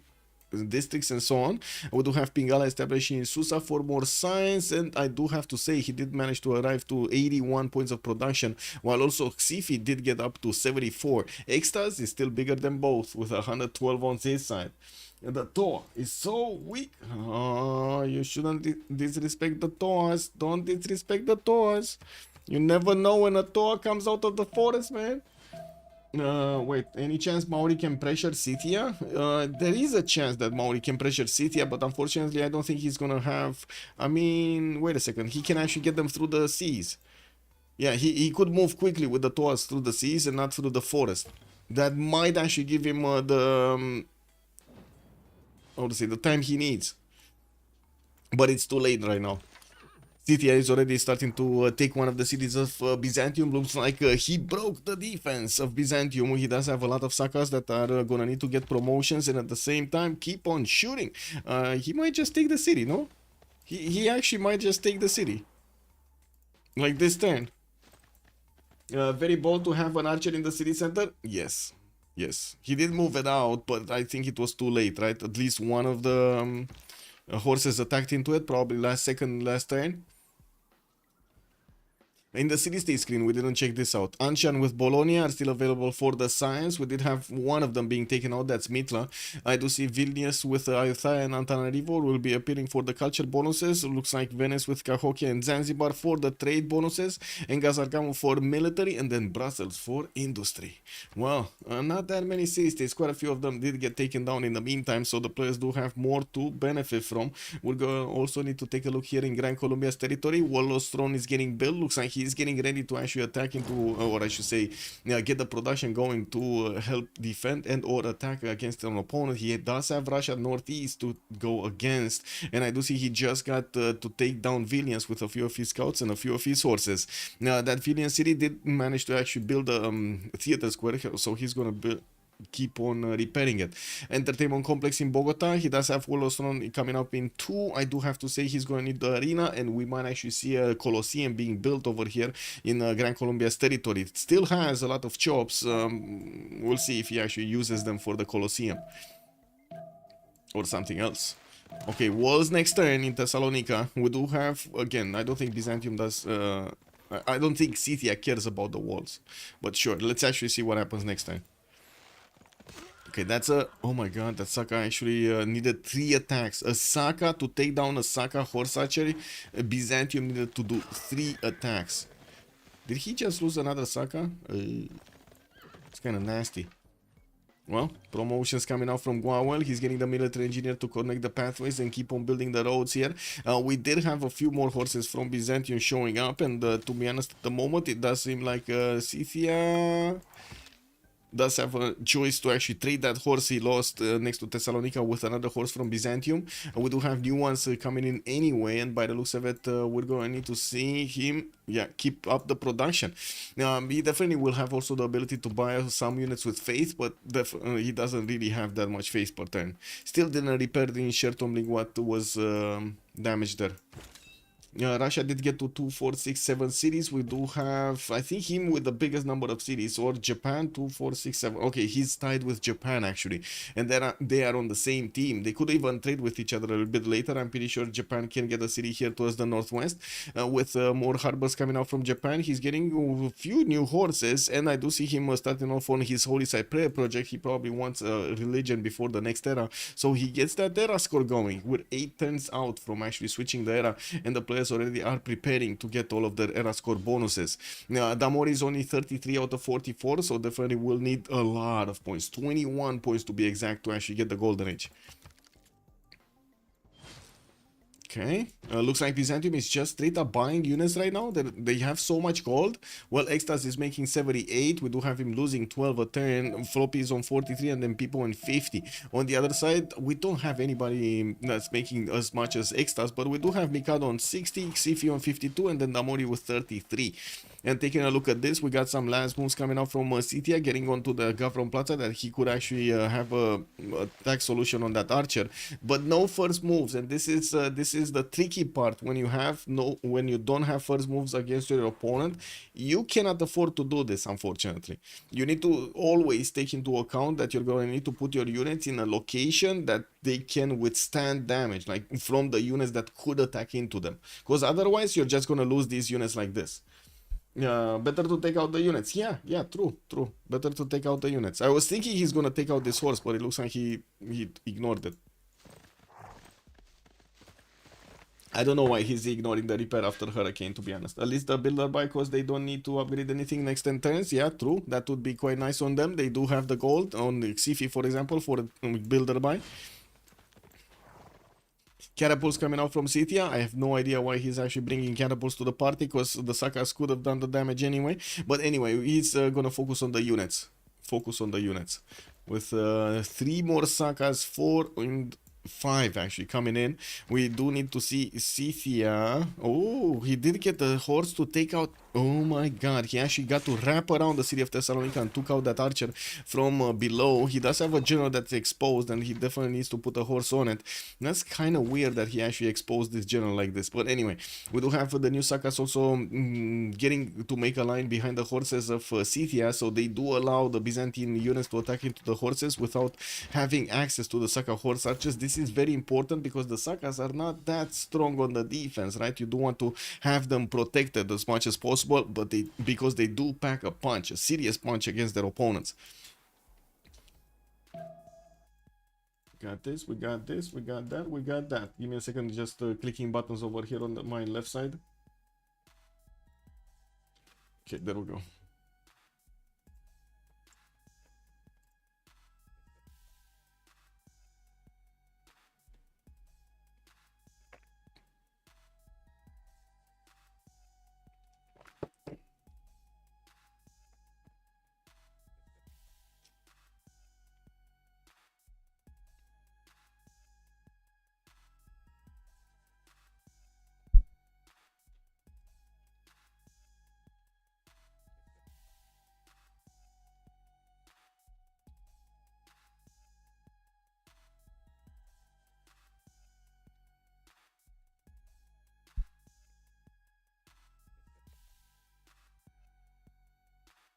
Give me a second.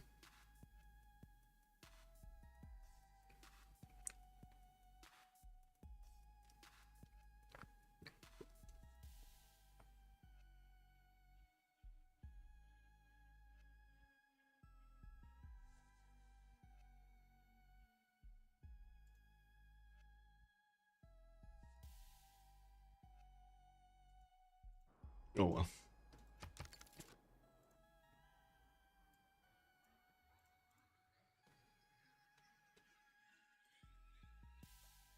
Just going through if there are any important things to actually respond to, but it's fine. Okay. So, what do we have here? Byzantium did manage to breach through that line of horses we were talking about earlier, but he got into the meat of the Sakas. Some of the Sakas finally are starting to get their promotions up, and they're gonna be a bit deadlier. A bit more deadly. Now we do have also Scythia spending some faith to buy new ones, and finally he's getting a few new horses. Very important to keep on having horses deployed on the front line, especially since Byzantium is putting quite a bit of a fight here. Both of them, they're kind of rallying each other in this place, with one of them on mentality, the other one on drums of war.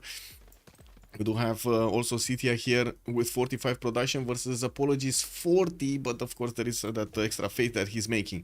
And we're also getting close, 5 turns away from the next era, and we're going to need to see how everybody else is doing in this game. And maybe we're going to have some more action. We do have Gran Colombia getting closer to Russia. Russia is putting his general on the front line to see what's going on there. Not that big of an army there to see it. New religion, looks like we got Gwawel, Jesuit education with itinerant preachers, and then Islam for +1 amenities in cities with specialty districts, with stewardship also, campus and commercial hub districts in a city. Yeah, getting that science and gold going. Why not? Scythia lose the military engineer. She did? Yeah, he did. Oh my god, it got smashed. That's unfortunate, actually. That's a very important unit at the beginning of the game. And not only at the beginning, but later on also. Scythia also did bring that catapult to shoot against Thessalonica. There aren't any more units around the city, just one single archer inside. And I do see a new horse is gonna get there and will try to put that under siege. We do have Scythia also peppering these units in the south. Now that he does need to go against swordsman, the swordsman will have a possibility to promote themselves with the Tortoise improvement, and that giving them an extra +10 on the defense against range shots. That's gonna be quite hard for the Sakas to punch through, but they will still find a way.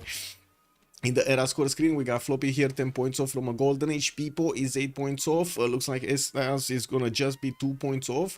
Theodora is very far from getting his golden age, 38 out of 44. He's not even getting normal age with this amount. Now we do have also a possibility for Byzantium to actually get that archer out and step on the general. No, he's not. Okay, never mind.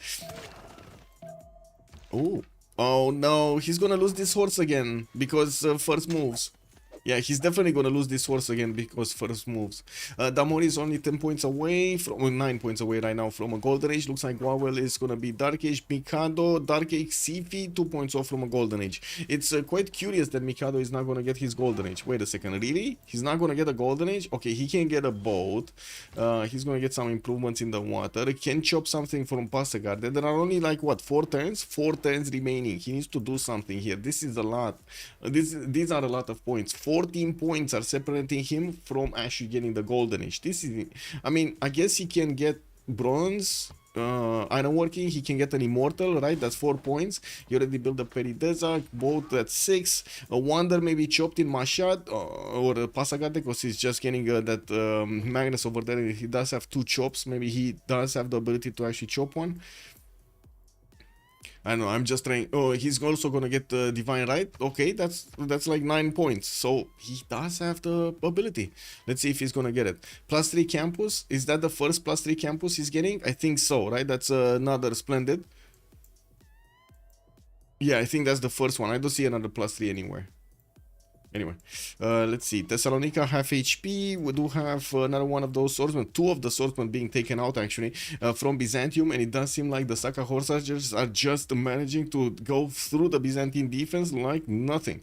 With new reinforcements coming in from the north, and yes, also Byzantium is getting a few horses out from his cities. We go. I need to see if the counter attack is actually gonna do something here. The walls will go down next turn if the catapult does manage to throw another rock at it, and of course we go. I need to see if the horse coming out from Thessalonica is actually gonna try to take out the catapult. I think he could, right? With the horse and the wall shot and the archer, he could take out that catapult. It doesn't matter anymore though. The Sakas will take out the remaining wall defense anyway in just a few turns. But of course they're focusing on the units right now. Also depends. Good. Look, Gwawel is a good duel player. Yeah. I mean, look what he's doing right now, no?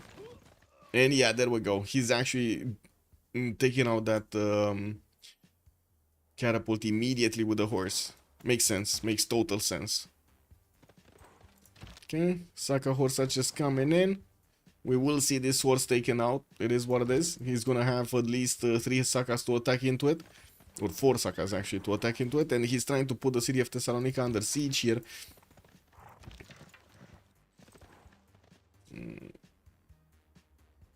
I gotta say, I'm expecting to see if this city can be put under siege or not, to know what kind of victor promotions he has, right? There's a, if I remember correctly, there's a victor promotion. Yeah, this one. City cannot be put under siege with Embracer. He's gonna get 2 shots. I don't think we saw him actually shooting twice, so I don't think he has it. We'll see. Probably next turn we'll see if he can actually put it under siege or not. So he has a unit here, he has a unit here, he has a unit here, he needs a unit here on the right side. General needs to be careful with the general. This horse can actually just move on it and push it back. Japan?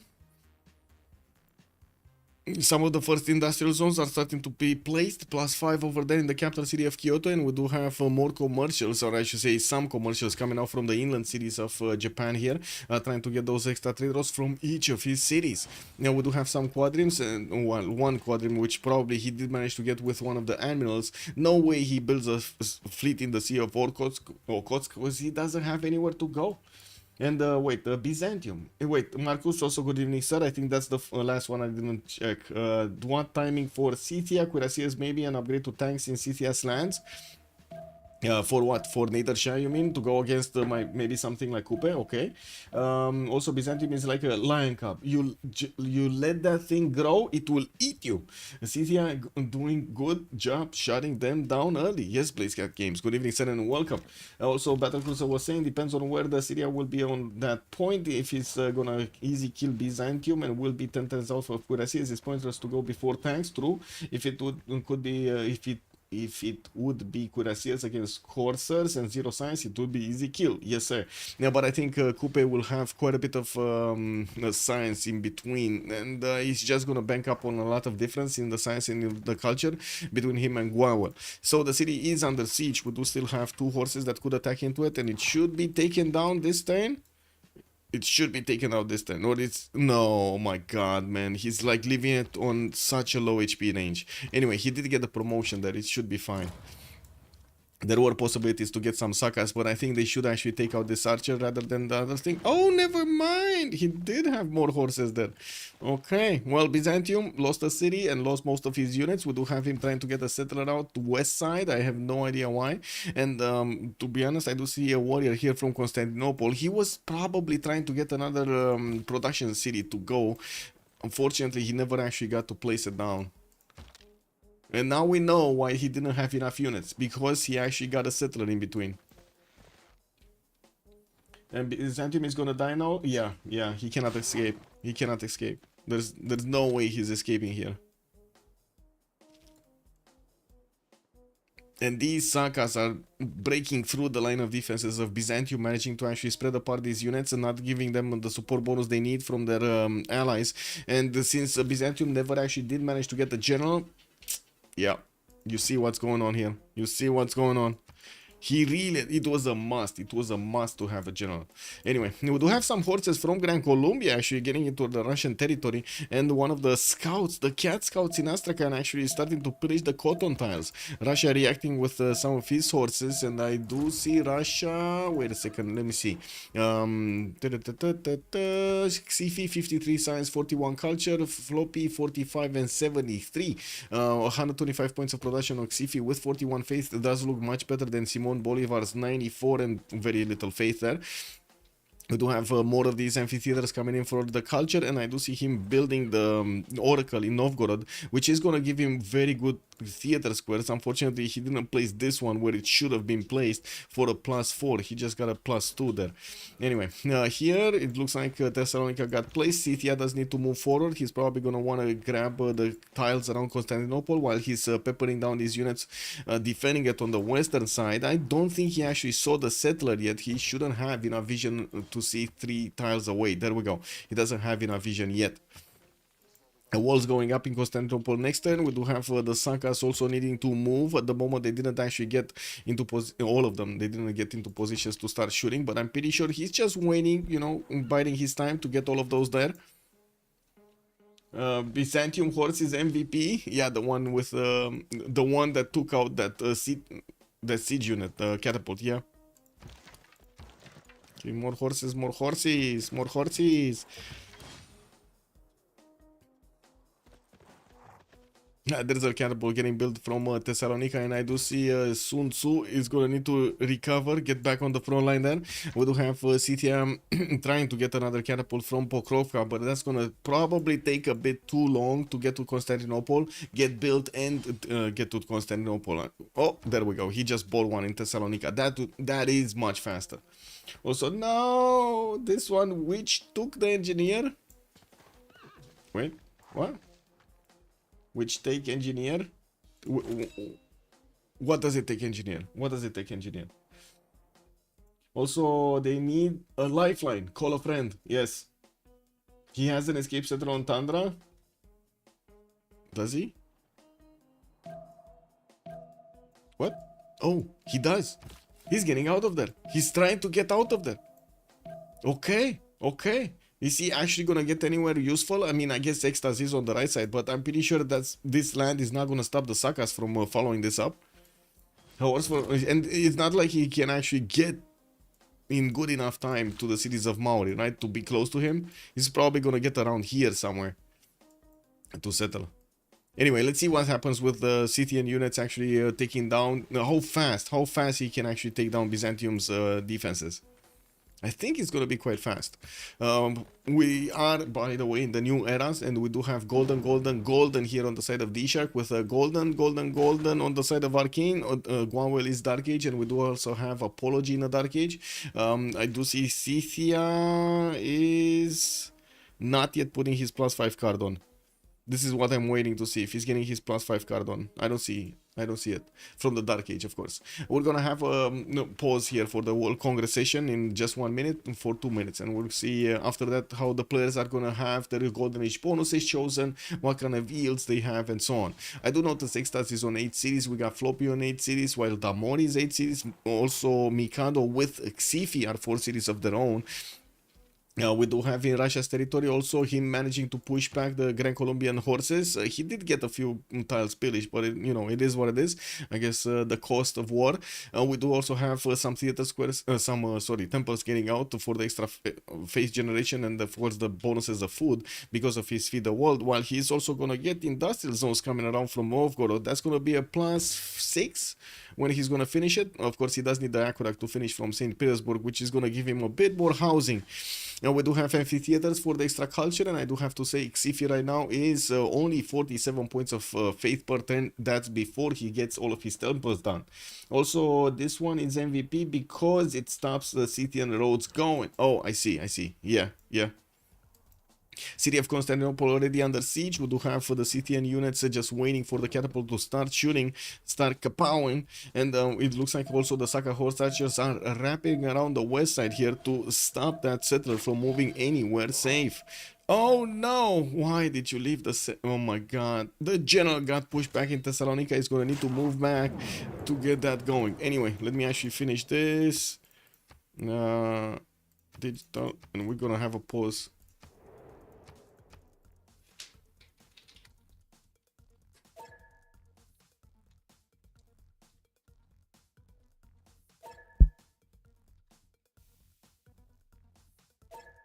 Okay, and be right back. 2 minutes. Yeah, the general is so close too. True. He is so close.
Okay, well, Constantinople already have HP. Looks like the catapult is starting to do its job, and to be honest, I don't know why the general is still here in Thessalonica.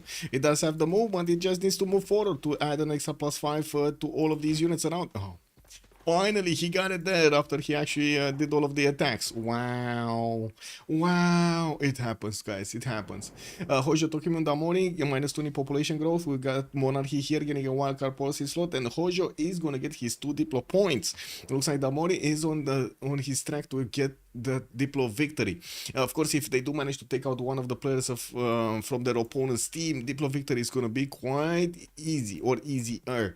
Now, we do have a decent amount of production on both sides. Let's actually take a look at their bonuses here. Pembrasian Voice forecasting the Medici 2, 4, 6, 8, 9 cities, getting set up going with industrial zones, campuses, and of course aqueducts around them. Now, we do have him with a decent amount of production available. Diplo quarter in Rouen getting built, and he did manage to put quite a few of these chateaus on the tiles of Mount Everest. Pretty good tiles, actually. 2, 2, 2, 2, and 3 in Faith a turn. Now, we do have also Gran Colombia, 50 Science, 86 Culture. Did choose to go for a second Pembrasian Voice Golden Age, also getting his setup going. Retreated from attacking into Russia, and I do see he's getting a wave of builders. Yeah, a wave of feudalism builders, so he keeps on improving his territory, and of course, get the chops going. Did build that entertainment complex, but he never actually tried to go for a Colosseum here. Kupe, 76 science with 87 culture. Let's see if he actually went for a Colosseum. No, he didn't. He just built a few towers and never thought of actually getting them to Scythia to stop the bleed. If I gotta say, Kupe could have saved so easily Byzantium. He just needed to get the units here. And I do have to say also, these Maori units do move so quickly on the coast. Amazing. They're so fast. Knights coming around from his capital, and we do have the Mares also in his theater squares. Could definitely get will definitely get the benefits of the culture coming out from those. 126 gold at 10 is very good, and I do have to say also Floppy and Pipo do have very good economy on their side. They can keep on funding Apology's defense here, but it's too late. The capital city is gonna go down this turn, and that's it. Nicomedia is also gonna try to get the walls. That was the last unit also of Constantinople being taken down, and this means this settler is actually gonna stay in the tundra. He's gonna stay in the tundra. It is what it is, or I should say in the snow. It's gonna be very cold out there. Now we got Apology. I guess we talked about him with losing his cities here. Damori, 52 science, 88 culture. We do have Pembrasian Voice chosen for his bonus. We do have a few more campuses coming around. He's getting his temples from Osaka for a bit of extra faith, and of course the bonus coming around. Does he even have any bonus coming around from? No, he doesn't actually. Wait, it's Zen meditation and stewardship, so he doesn't get any bonus from building the temple. We do have him also with Moksha establishing in Tokyo, while Pingala is getting established in Osaka here. The other cities don't actually seem to have any other, well, except Magnus in Kyoto. 151 points of production does put him quite good, even comparable to Kupe's 167. Gwawel, 20 science, 17 culture, kept on pushing and did manage to successfully take down 2 cities of Byzantium, with also taking down most of his military. I'm pretty sure these Sakas could actually just move around and get to these to this Byzantium settler, the last one, with much faster timing. We're going to need to see where they're going to go. At the moment, they're just spreading out to the west side. I think they're going to figure out there's nothing there soon. Let's see if he has vision, actually. Does he have vision? Or no, he doesn't see anything here in the south of Engazargamu, or southeast of Nicomedia for that matter. Anyway, Mikado, 80 science and 90 culture on Nader Shah, free sim. He's on 2, 4, 6, 8 cities, and we do have him with builders, feudalism builders coming around to keep on chopping stuff. He did manage to get his golden age, and he does have 170 points of production, just about to equal Kupe's production, which is massive, by the way. Getting his setup going with aqueducts in between his cities, so he can get those industrial zones also with as many bonuses as possible. I do have to say his government plaza does seem like it's not giving him that much of adjacency bonus towards his districts. If only he would have placed, I guess, no, this is gonna be another industrial zone, right? He's getting the triple, yeah, he's getting the triple setup going here. Very nice, by the way, very nice use of the spread of the cities, and of course the placement of the Not only the cities, but the rivers and the lake. We do have Xiffy, also 63 science, 96 culture on 80 faith a turn in Pen Russian voice this time. He's getting more temples to add more faith per turn, finishing the aqueduct in the capital to give that industrial zone more points. And I do see he's also managing to finish his Diplo quarter in Tula with his consulate coming up, trying to build a great library in the city of Kazan. That's gonna give him more culture anyway from the adjacency, and of course I'm gonna get more slots from books. Not bad, since we do have him right now. Let's see, Russia is on 9 great writer points a turn, Japan is on 3, and Maori on 3. Now we do have also Gran Colombia actually getting 2 points over here of writers. In the scientist screen, looks like Hypatia did get picked up by Persia for an extra point of science on his libraries. We do have Nader Shah managing to get one of the merchants with the free traders, Marco Polo. And I do see in the beginning, France did manage to recruit Zhang Qian for an extra trade route capacity, while I think we're missing Ibn from the trio. No, Ibn got picked up by Gran Colombia. Okay, so we did have like 3 different nations actually picking up these merchants, not one that picked all of them. That's pretty good. Pretty good information. It's good that they're spread and not actually, you know, concentrated somewhere.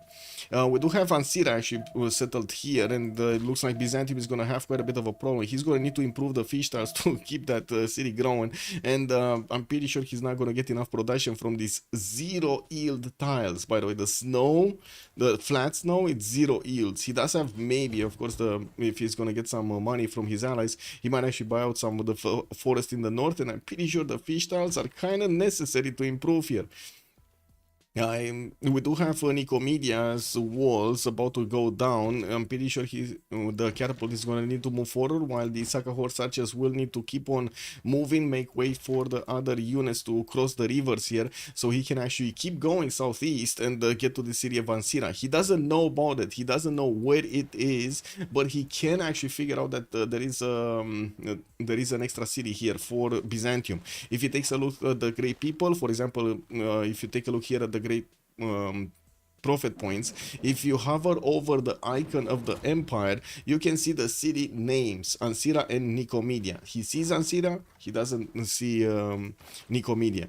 Sorry, he sees Nicomedia, he doesn't see Ansira. Worst city ever. Yes, that's a bad city. I mean, at least you can actually make it work. At least you can survive here, right? At least you can survive for a few more turns. If he's gonna get another pop, maybe they're gonna give him enough money, because they do have enough money to get another settler, and he's just gonna keep on moving to the east side here, trying to get into the borders of, or next to the borders of Maori there, to help fend off any kind of attack with the units of Maori. We do have Maori jumping up to 200 points of production, Floppy 156, Pipo 151. Looks like the culture is looking much better here on the side of the Sharks, and I do have to say they do have a decent amount of science advantage here. What's happening in the city-states? So Pipo has both of the science city-states. That might be the reason that we do have the Sharks with a bit more science on their side, because they do have the benefits of 2 science city-states. Extazz is keeping Zanzibar. We got Venice Floppy. Looks like Damori is keeping also Antananarivo, he has both of these culture ones. Okay, and that's it, right? Brussels is not being kept by anybody, and Gazargamo, there's a bit of a fight over it between Gwawel and Apology. Okay, and I do have to say, Extazz does seem like he has a very balanced approach to this. 106 science, 107 culture.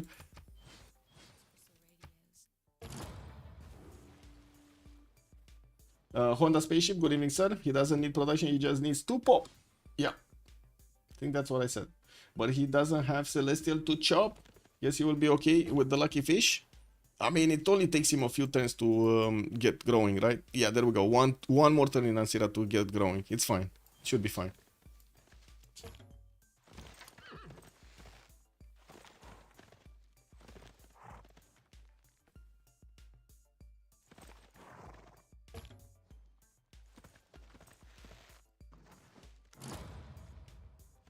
Okay, well, that's a dead city. And that's the 3rd city that initially Byzantium put down. Now we're going to need to see the hunt started. Scythia is going to need to figure out where is the last remaining city of Byzantium. Where is it? Where is it?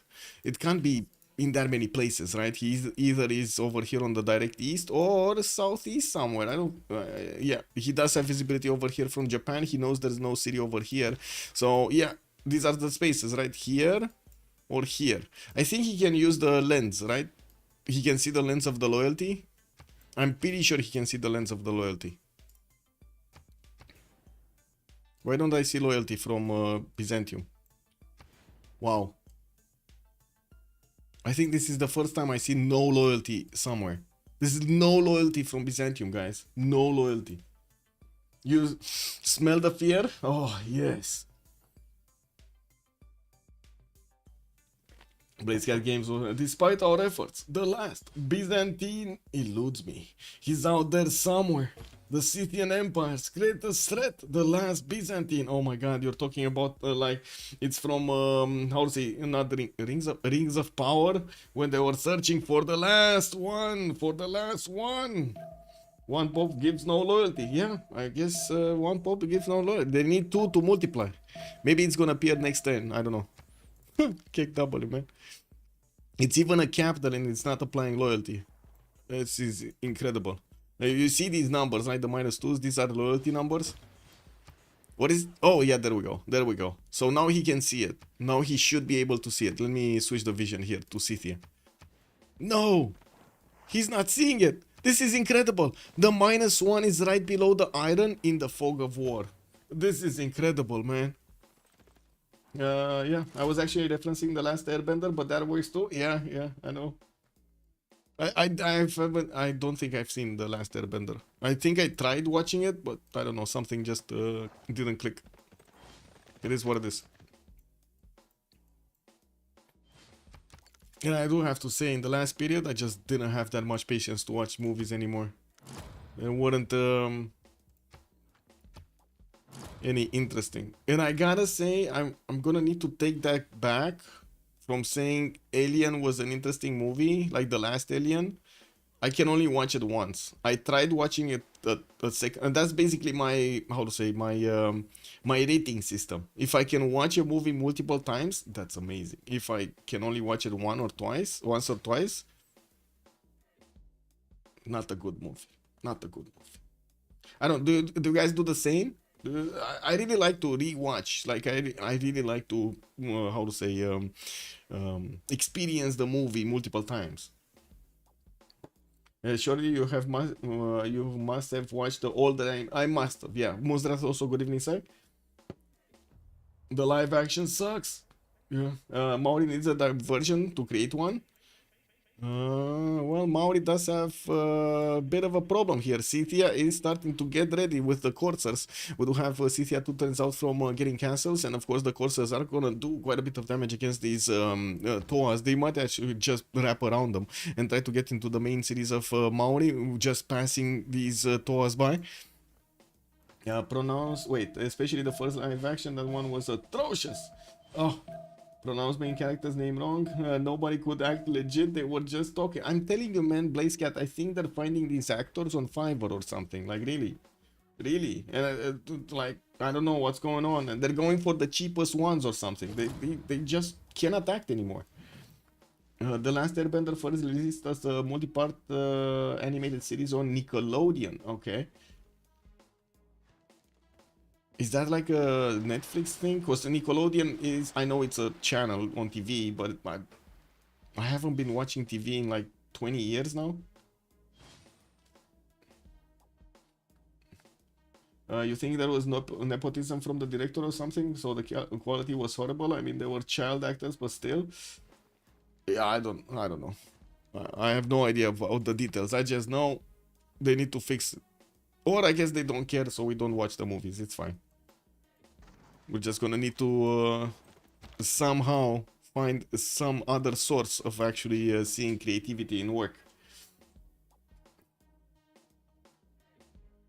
Oh, back when Netflix was a thing. I see. Yeah. Back when everything was on TV. Yeah. Got it. I don't think I had Nickelodeon back then, though. Like Nickelodeon in Romania, I think started to be a bit more popular in the 2007 plus, 2008 plus, or even later. And by that time, I was not watching TV for a long time anyway. Like at least 6 years or 5 years. It is what it is.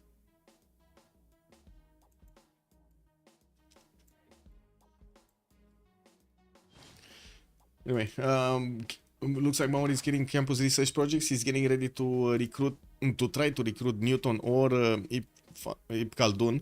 We do have France with 71 points. Maori is on 58. Looks like also Persia is 51.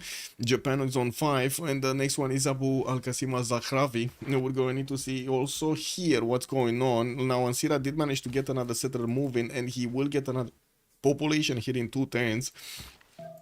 It looks like the horses of Scythia are on their way, and we do have the ancient walls finishing in 4 turns. That shouldn't be a problem if he actually manages to get enough of the Saka horse, such as moving south. He did send quite a few of them to the east side here, and he's trying to go through the mountains to see if there's anything popping here. That's not bad. He's actually gonna get into the borders of Engas Arkamu or even past the mountains here, and we'll get to the same destination. That's Ansira. Now, I was thinking, of course, he's gonna actually upgrade some courses here in Pokrovka, and we're going to need to see if Maori is going to spot them out in good enough time.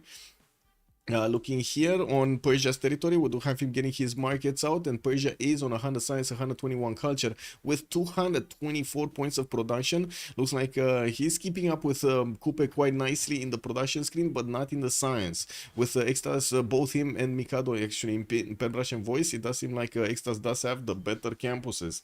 Now, we do have also him making campus research projects, so that actually skews the numbers a little bit, giving him a bit more science per turn because of the projects.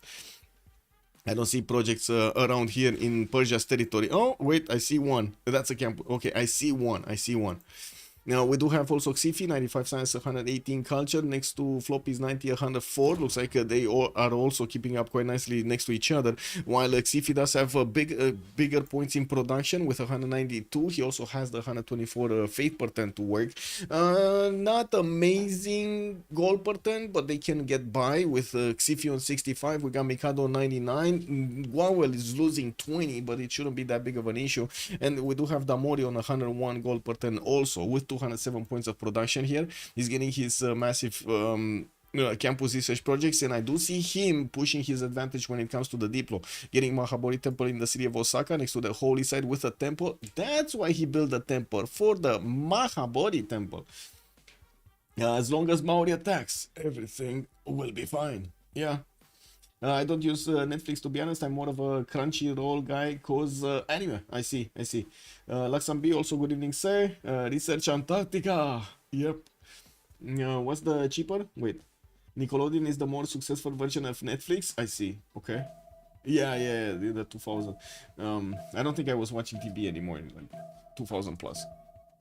I kind of was forced to watch TV when I was young. There was nothing else to do. There weren't enough games. The internet was not that good. When I found out the internet, who cared about TV anymore? Like, why would you go for such an inefficient thing, man? It's, oh my god, it has so many this thing actually has so many repercussions. Anyway, as in the switch from radio to TV, from TV to social media, from social media to movies and so on and so forth, to the internet and so on. Or I should say to the internet, and then from the internet to social media, and then from the social media to the movies, torrents and all of that stuff. Boo! So many things. The Scythian Empire, they're here. Yep. Yeah, exactly. Yeah. TV bad. TV very bad. In 2010, interesting. Run, Byzantine, run! Well, is he? Well, he's trying to get out of there, and it looks like the horses of Scythia are making good headway through the north of Ansira, while the walls are getting produced in that city center. He did manage to get a second population. Scythia is gonna soon arrive in those borders. He doesn't see it yet. He doesn't see the borders yet, but he does see the loyalty pressure is getting closer. Look at that. -8s over here for him. Maurice Skirmisher not gonna do anything to the Scythian horde. No. And he does have this Byzantium horse that is trying to get out of there. We do need to see if Maori is going to manage to do something. I don't think so. We do have Byzantium getting a warrior in Asira and could get one of those swordsmen here upgraded. I did talk about this. Okay. In Russia series, we do have the workshops coming around in his industrial zone, still going for the campus research projects, and it looks like they passed. Every one of them actually wanted to pass this scientist. They got to 17 points. That's how low it costs. And I think they just locked it. Oh my god, they actually just locked it. If everybody passes and the ones that could take it cannot take it because they're not making points, it just gets locked. Nobody can actually pick another scientist. They just locked him. Oh my god. Well, that happens. And pause next turn. Okay. Looks like Floppy is asking for a pause next turn. 2010, 2018, full Spotify esports, then 2009, present, full in esports and a little bit of K-drama with selective anime. Breach and DB, yeah. Yeah, yeah.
Oh, okay, pause.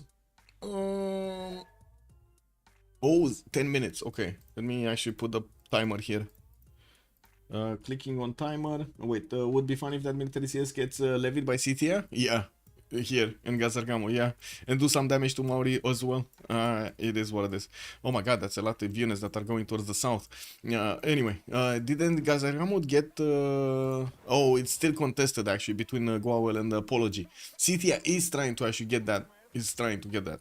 Anyway, we do have a pause for 10 minutes, so we're gonna get back in 10 minutes, and let me actually put a timer on the screen here so you get to see it. There we go. I just need to move it a little bit higher up. There we go. So you can actually get it going. So be right back, 10 minutes.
Whoa, whoa, whoa, whoa, whoa, whoa, whoa, whoa!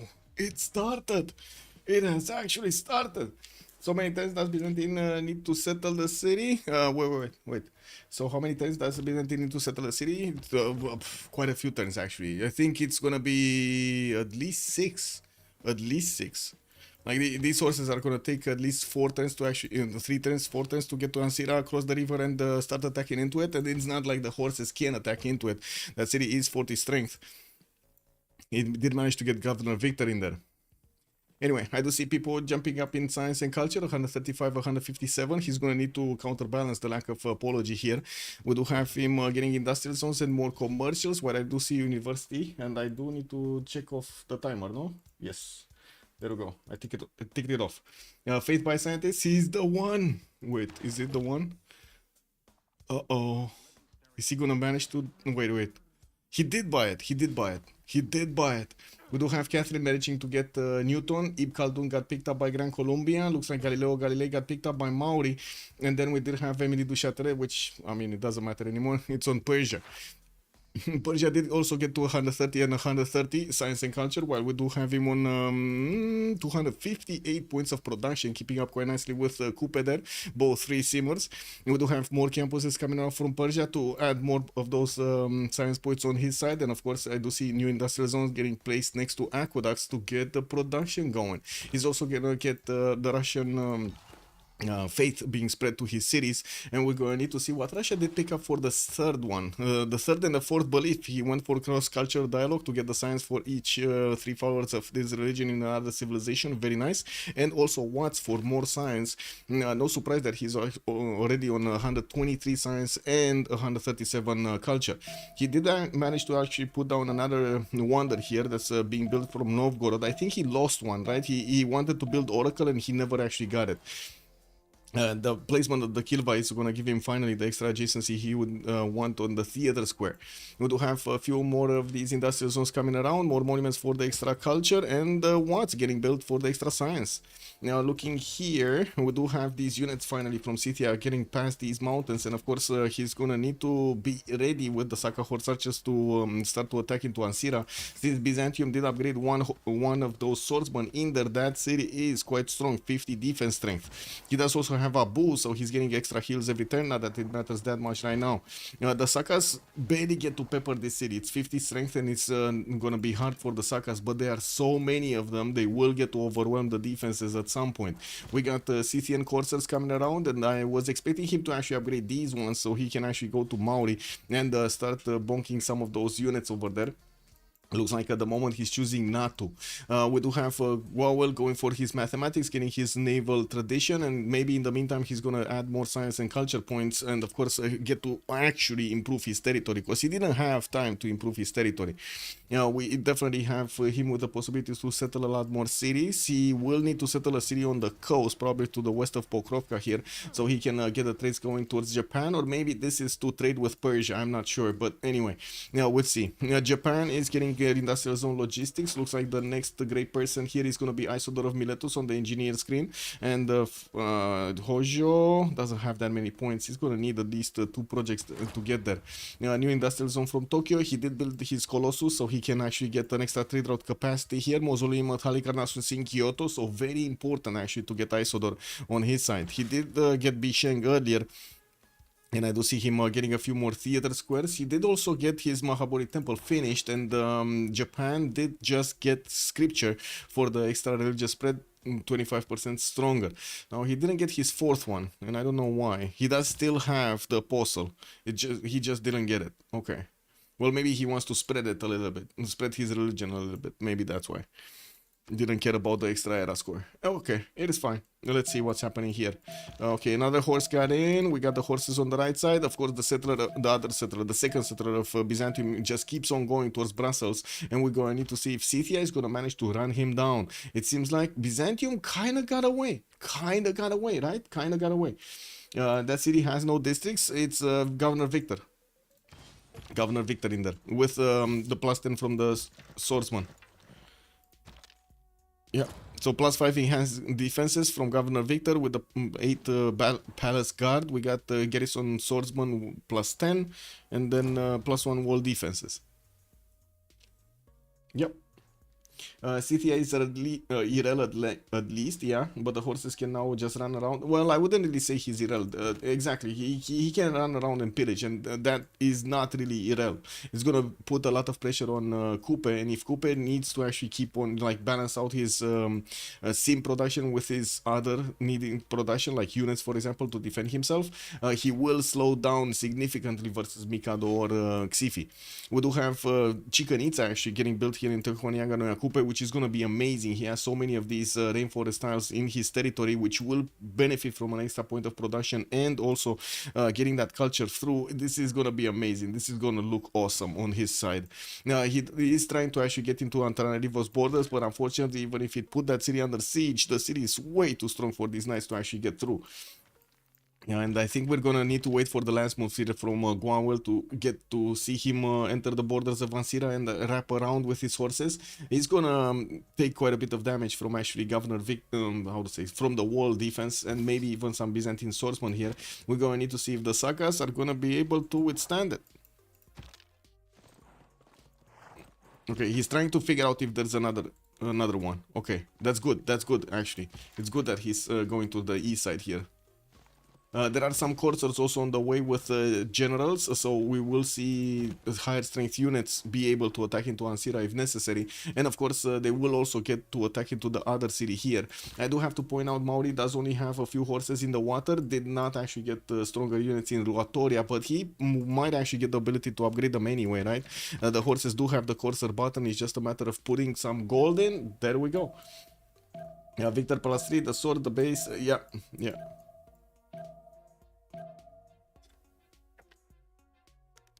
Yep. Wait, he got Bastions also? I didn't see Bastion. No, it's enhanced defenses, right? That's Bastions. Wait a second. What is it? Non-Mikado, sorry. Whatever. Theodora. There we go. Let's see his government. So Twilight Valor for the extra +5. Limes, Chivalry, and Bastions. Yes. +6 from Bastions. So that's not the enhanced defenses. That's another one that we don't see here. Interesting. Anyway, it is what it is. Yeah. Okay, so the attack has started. We do have one of these, the second warrior taken out, and it looks like Scythia is bringing in from the northeast also these units, slowly but surely getting into that to start peppering the city of Ansira, and you do see how quickly they will take it down. Slow but sure. It's death by 1,000 cuts, I believe it's called, or the Chinese drop. Are you guys familiar with the Chinese drop? I don't think population matters. No, I don't. No, population does. And district count does matter because it adds more defense. Yes. Byzantine second center almost at Maori though. Yeah, yeah. And it does seem like Scythia is not finding it right now. He just passed that unit from Maori, and we do need to see if Byzantium is gonna be safe here. I think so. I think he's gonna be safe by the looks of it. Anyway, now I don't know for how long, because if this full army just keeps on going, even the city of Ruatoria might be in trouble if he's not going to get caravel strength over there and put quite a few units to defend it. Anyway, let's see. Gran Colombia, is he preparing for something? He's starting to get some of these coursers out, and of course the coursers are pre-built for Llaneros, which is the replacement cav that Gran Colombia benefits from. Extremely strong unit. We're going to need to see if Russia is going to manage to hold that. I think so. I think he's gonna get to hold it because he also has the Cossacks, right? And I do see military sciences coming out in 5 turns here for Xiffy, and he does have more science and culture than Simon Bolivar. We're going to need to see his production and, of course, pre-builds if he does manage to get enough of them on the west side to keep away Gran Colombia from actually getting into his cities. He did manage to place a spy here in Bogota, and I do notice at the moment there is no spy from Gran Colombia in the cities of Russia. Art museums coming in for Russia for more points of great artists, and of course we do need to see him getting that extra culture through. We're gonna need to see if he's gonna manage to recruit a few of these artists, and I'm pretty sure he has a lot of writers already. Japan, what is he doing? Getting libraries for the science. He's 133, 164, doing quite well actually, but to be honest, for a free simmer, because he's kind of free simming right now, he has the production with comparable to Pipo in Floppy, but unfortunately he doesn't have the science and the culture. Anyway, we do see Japan did get to place his Statue of Liberty from Osaka. I did notice it was getting built over here. It's getting 410 in the city of Tehonyanga no Kupe, which is already 103 points of production versus this city of Japan, which is only what, 50? Not even 50, 44.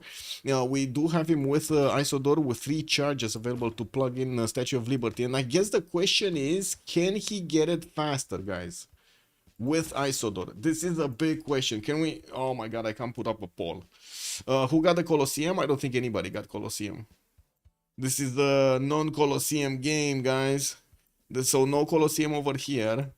Did it get built here? No Colosseum over here, but I do see Forbidden City is being built. I don't see an entertainment complex or that round building of the Colosseum.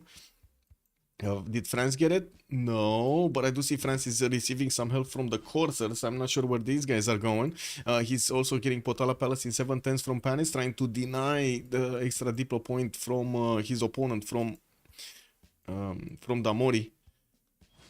Also did manage to get a spy here, a level 1. But yeah, you're right. Where is Colosseum? Wow. Anyway, we do have also Scythian units starting to get into Maori's borders. Maori is getting a few courses of his own. He already has 2 of them here. And of course, I do have to say he doesn't have a general, and the Scythian units will have basically a +10 over these Maori units because of the +5 of the Scythian ability to get to do the damage against wounded units, and also the +5 from the general. Old Triangle, good evening, sir, and welcome. I thought I saw it a while back, but maybe I'm wrong. I think I talked about the entertainment complex, which was, what was it, in Persia? There was an entertainment complex built by somebody, but he never actually finished the build. Here. It was here in Gran Colombia. He never actually got the arena.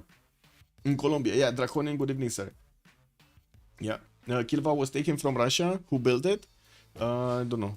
Give me a second. Let me see on the coast here if we get to see anything. No.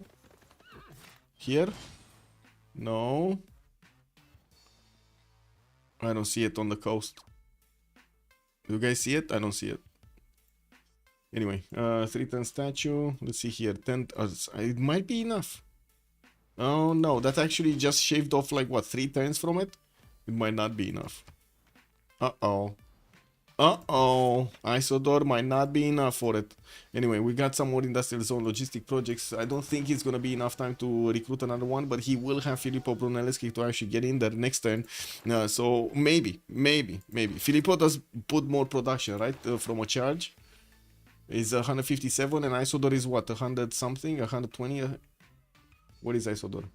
This is Imhotep. Isodor, that's 107, yeah. Maybe with the charge of Filippo being the last one, maybe he can actually push it over. Anyway, Nansira already about to be taken down. We do have the city of Antioch also placed, and it looks like Scythia is gonna get to it. There's no way for Scythia to actually not get to it because of the snow over here on this water body. We do have Antioch that is gonna be displayed in full blown beauty over here to the Scythian unit. Of course, Ansira are getting peppered by so many units. We do have the coursers getting around, and I'm pretty sure they're going to take it down next turn. Looking here, I do have to say also there might be another +5 from Scythia because of the card. And as you can see, we do have the coursers with 66 strength against the Toa's 56. Okay, well, no, they weren't receiving the lack of the penalty of the Toa next to them, the -5. But it's still gonna be strong enough. There we go. There we go, no problem. Hitting the Toa. There is a bit of extra intel from Maori on him, so maybe I think Maori does have printing over him. I don't think there is a spy from either of them. Yeah, it's just printing difference. And oh my god, Scythia is actually getting into the borders of Maori and will do a lot of damage. Now that courser just got tapped, and as you can see, just activated the +5 on it.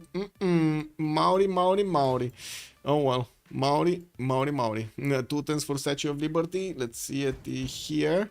Yeah, no. And Kilva anywhere? No. I don't see a Kilva anywhere here.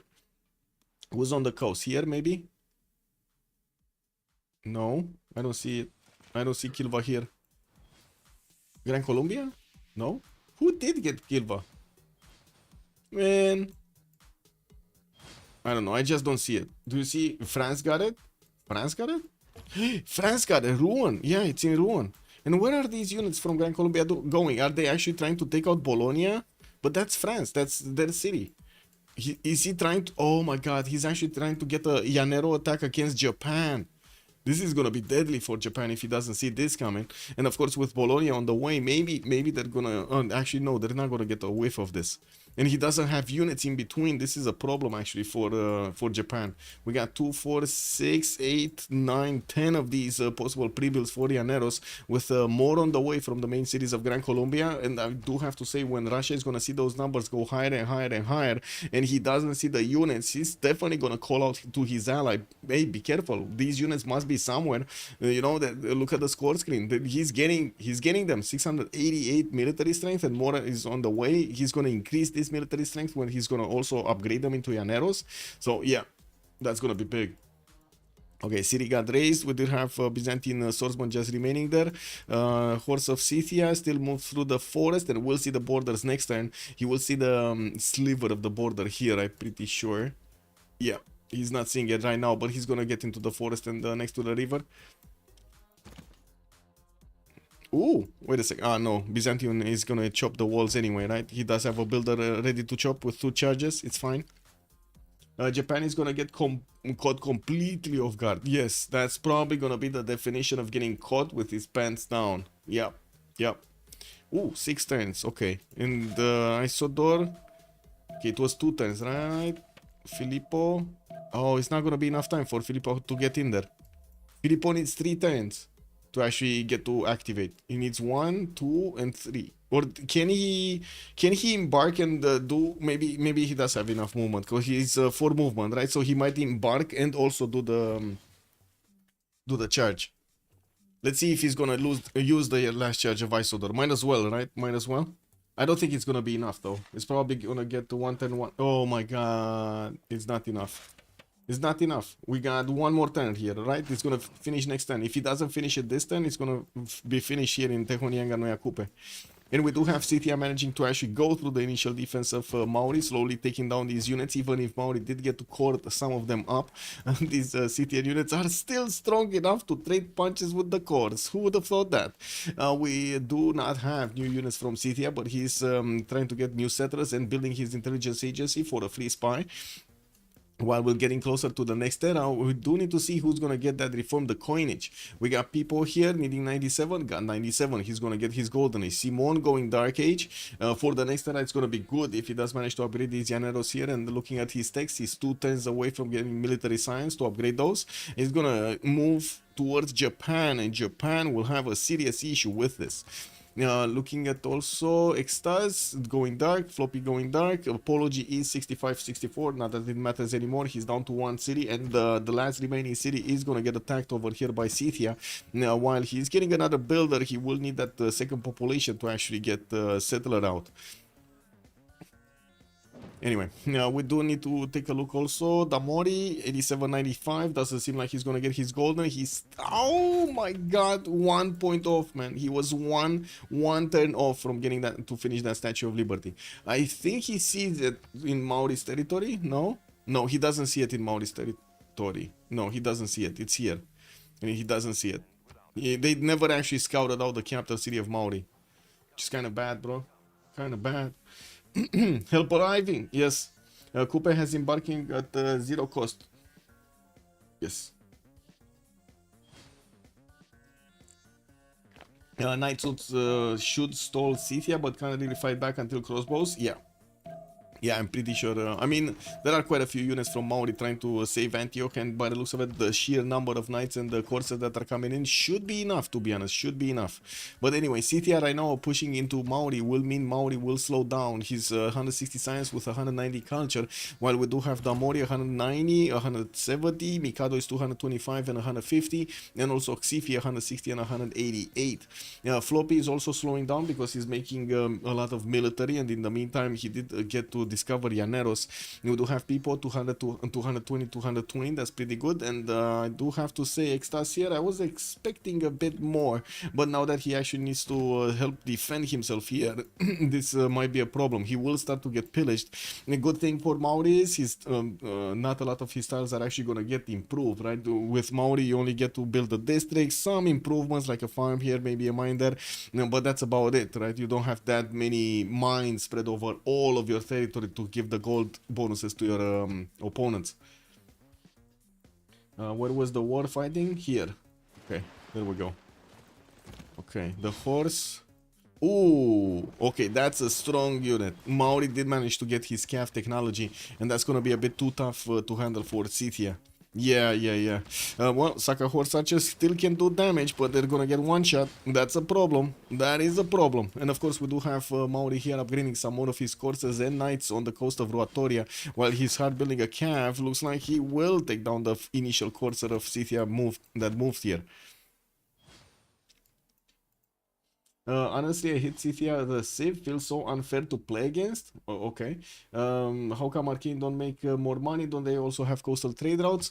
Not all of them, but yeah, they're starting to make more money. 217, 153, and 65, but then they can't even compare to Extazz 300 and Floppy's 146 and Pipo's 210. Let's see, Damori trading. He's trading over, starting to trade actually through Halikarnassus and Shizuoka. Didn't get Reina at the moment there.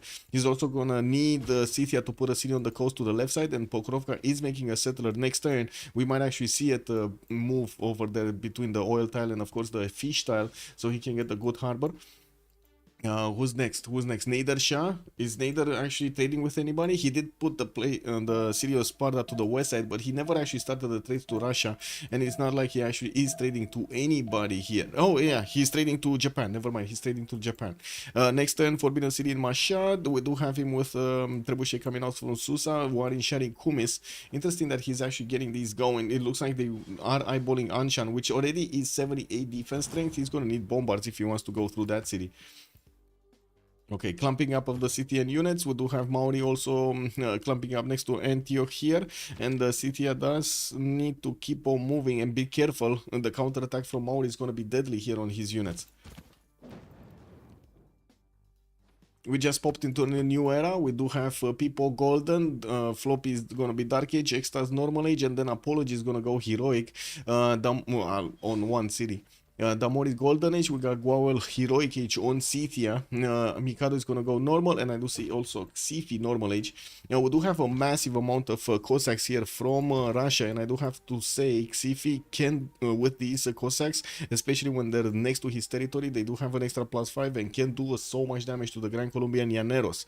The question is, will Russia actually want to go against his opponent here? Because this looks like an attack force, not only a defensive force here, no? I'm pretty sure he's also going to be close, if not already got nationalism. No, he doesn't, but he's civil engineering in 110, square rigging also in 110.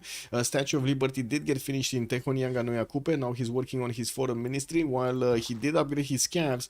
Looks like the units of Scythia right now have a major problem attacking to full strength calves, and he lost his sakas to actually pepper these beforehand.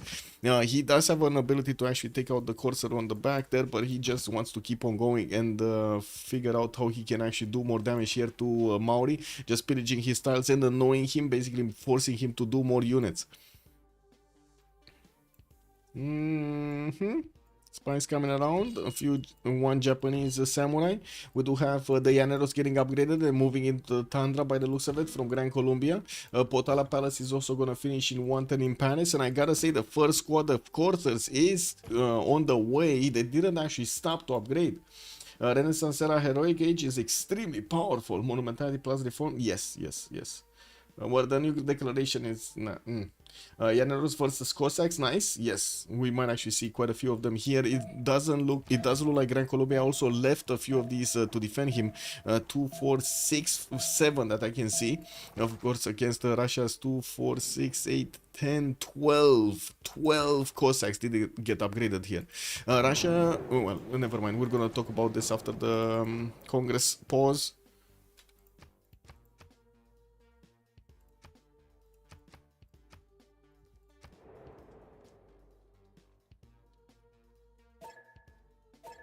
Okay, so 2 minutes as a pause, and we're gonna come back.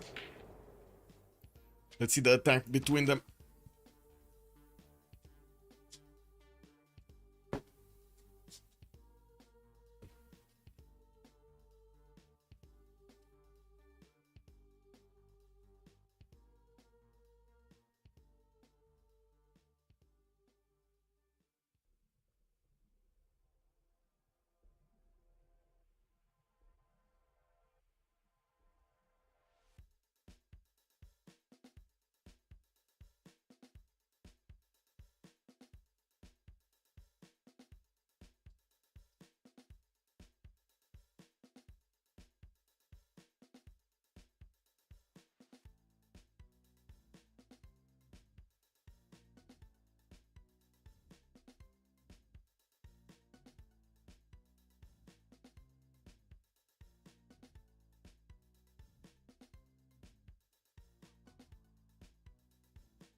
Okay, it went through.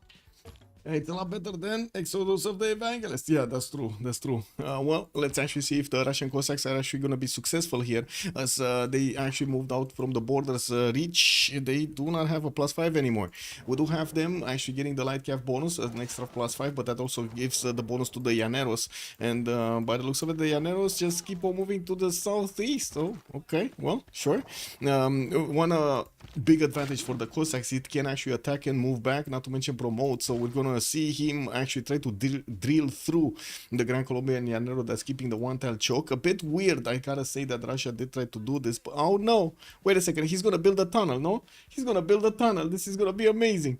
Anyway, Pipo, Monarchy, reformed the coinage, getting 256 gold, 250 science and 160 culture on France, which is getting his factories and just keeps on simming, not to mention universities. He did manage to recruit Newton earlier, and of course he does manage to get a lot of value value out of it. 300 points of production also. Floppy 160, 90, and I do see him Dark Age. He's getting 130 gold to 160 production with new industrial zones coming up. I gotta say right now, I don't think he's realizing what's gonna happen here. Yeah, I'm pretty sure he doesn't know about the military engineer. Anyway, Extazz 160, 140 on Kupe. He did manage to withstand the attack, the initial attack of Scythia, and he's trying to fend off the attack in Antioch. By the looks of it, I mean, I don't know why. I was feeling like there are more units here. But anyway, something happened. They started to eat each other here or something. I'm pretty sure at least one knight will need to die next turn. While I do have to say that generals do need to be careful to actually stay proper. Now we do have a new settler buy in Antioch. We're gonna need to see Apology here try to stay alive so he can get those votes in the Diplo. Now we do already have Damori with 8 out of 20, while I do see also Kupe with 7 out of 20. Potala Palace got stolen, the Statue of Liberty got stolen. It's only the Congresses and of course Noble that's gonna give him some extra points there. We do have Damori with 200 science, 140 culture. He formed the Coinage Golden Age on 323 gold a 10 and 280 production. Definitely needs a lot more, getting his shipyards and building an encampment, getting campus research campuses in Osaka. While he did not manage to get statue, I do think he did manage to secure Angkor Wat for an extra population point in every one of his cities. We do have the Pillage Squad, the Griff machine, getting next to Venice, and I do have to say Venice here is Floppy city, so Floppy is definitely not gonna ring the alarm over here on Japan. Japan only has a Corsair, a Samurai, and a Scout, and this kind of sounds like the beginning of a joke, you know? A Scout, a Corsair, and a Samurai walk in a bar. You do the rest. Thank you for the follow and Tortek, much appreciated, sir. Also the Corsair, yeah, not sure why they move on Theater Square though. Okay. Anyway, Gwawel 3526, he's in a heroic, not that it matters that much. Mikado 250, 124, we do have him normal age with 334 points of production, and I do see him getting his banks for the gold, not to mention new universities. He did manage to get Forbidden City, which allows him to get to use another wildcard policy slot in any government he's in. That's amazing bonus. Now we also see Xiffy 165, 130, he's about to pull off. Ooh, got to Cartagena de India. He's actually gonna get, I would say, he's gonna get to do quite a bit of damage here, from what I do see. Yeah, the Cossacks are getting in, boys. The Cossacks are getting in. Let's see if they're also gonna get out, because it's one thing to get in, it's another thing to get out. I do have to say, Russia, if he wants to be successful to do the damage against Gran Colombia and even maybe take cities down, he should keep on building units, right? He should keep on getting them. He's getting Cossacks from St. Petersburg. I do see he just bought another one from Yaroslav and sending it towards the front line here. The hats versus the guitars. Yellow, good evening, sir, and welcome back. Does Japan see it coming? No, Japan is not seeing that coming. No, this is very big actually. Japan not seeing this coming. And I do see Gran Colombia is upgrading the. Oh my god! Oh my god! Okay, I bet $5 Damori is gonna smash the keyboard. Anybody higher than this? No. Japan's also distracted with the Byzantine scout. Genius! Yes, genius! Yeah, Apology doing amazing work here. Even on one city, he's being how to say, irrelevant to the game. Okay, what do we have here? Clumping up. Scythia about to take down a Knight Core. He did take out one of the horses of Byzantium, and I do see Apology is getting his settler actually quite weirdly. He's trying to put it over there in between Otarapa and Wanganui, and he's making a gamble that he can actually spend the 1, 2, 3, 4, 5, 6, 7 turns to actually get to that location. Can he settle the... Yeah, he can settle. Okay. He even has fresh water next to the mountains.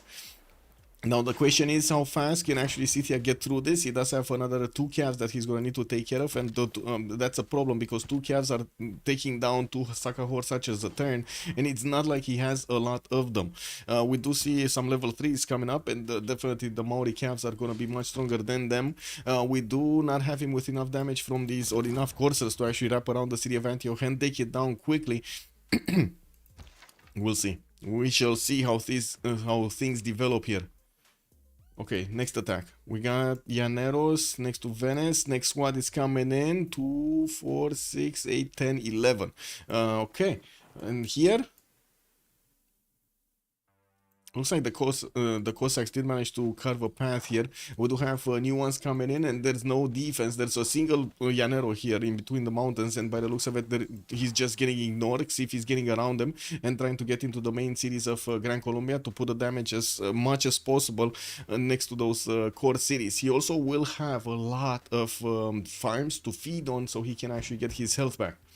Also, they're going to the liberated Midla. Yes, it looks like, yeah, Llaneros win if enough of them are, otherwise Cossacks win. Well, he doesn't have enough Llaneros, no? He really doesn't have enough Llaneros.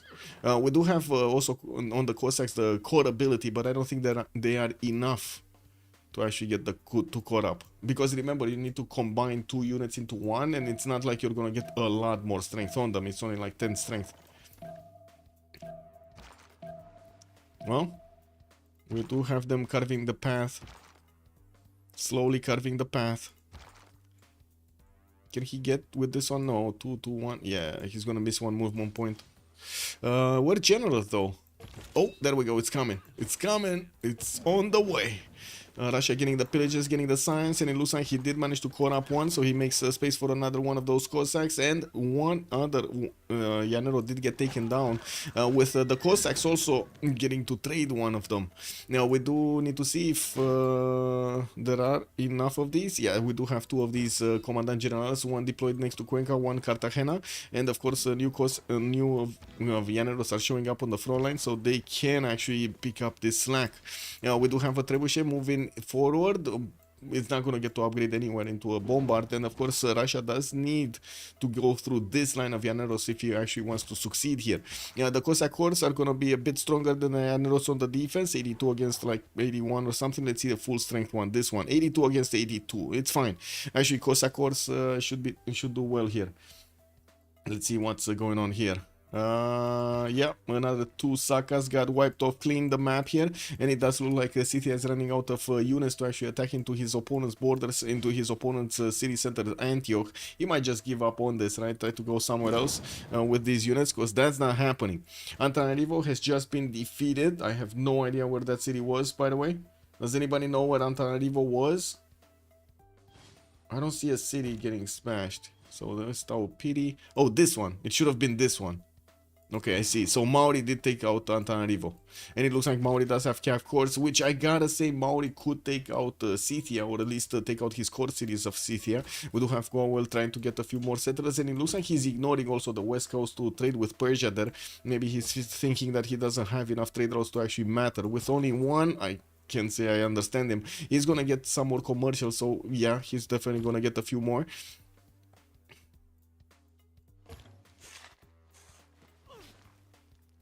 Okay, sure.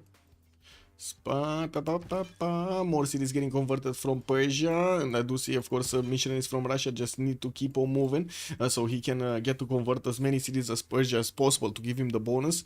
While we do have in the tech side Damori finishing military science, I gotta say Damori is gonna be caught over here without knowing what's going on.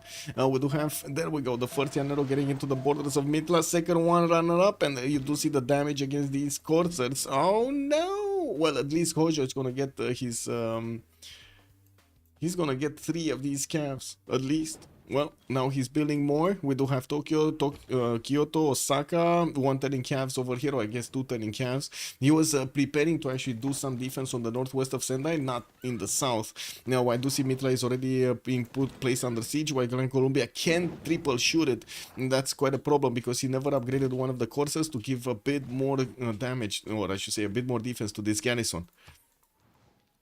Walls going up in 2. That city should not survive the 2 turns. Like, really, the city should not survive 2 turns. I guess we do have over here Floppy getting a bit greedy and wanting to pillage the tiles, and of course if the walls go up, that's not gonna help him out at all actually.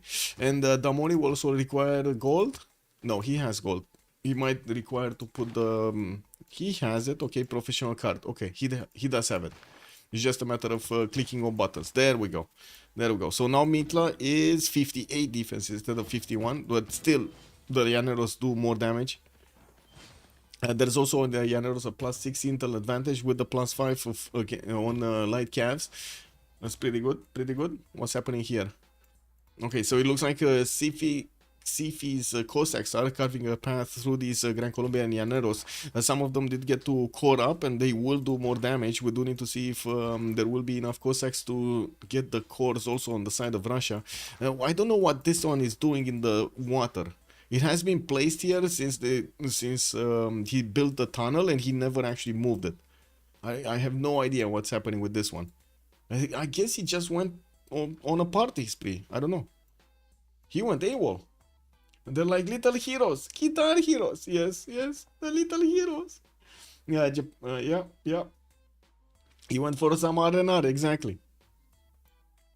So for some rest and relaxation. Okay, looks like another one of the calves did die, but there's only a single Saka available to attack into Antioch, and I'm pretty sure the coursers of Scythia do not have enough damage to attack into that city center anymore.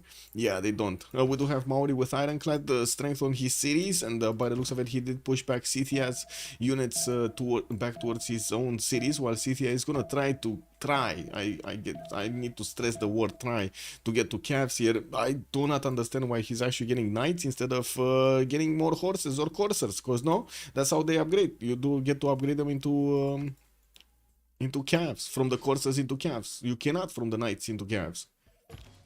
Knights do upgrade into cuirassiers. I don't know, maybe there was a problem with military resources or something over there. Maori definitely has much stronger units, with the calf course having 84 strength, so they can do a lot of damage to Scythia. Even with all of the Scythian bonus, they're still gonna do more. Mitla, one turning walls here, but it's still under threat. We will probably see the Llaneros take it down. And these Llaneros do a lot of damage to the calves of Japan. Doesn't seem like Japan can actually get out of this with his ego intact, I guess. Ego intact.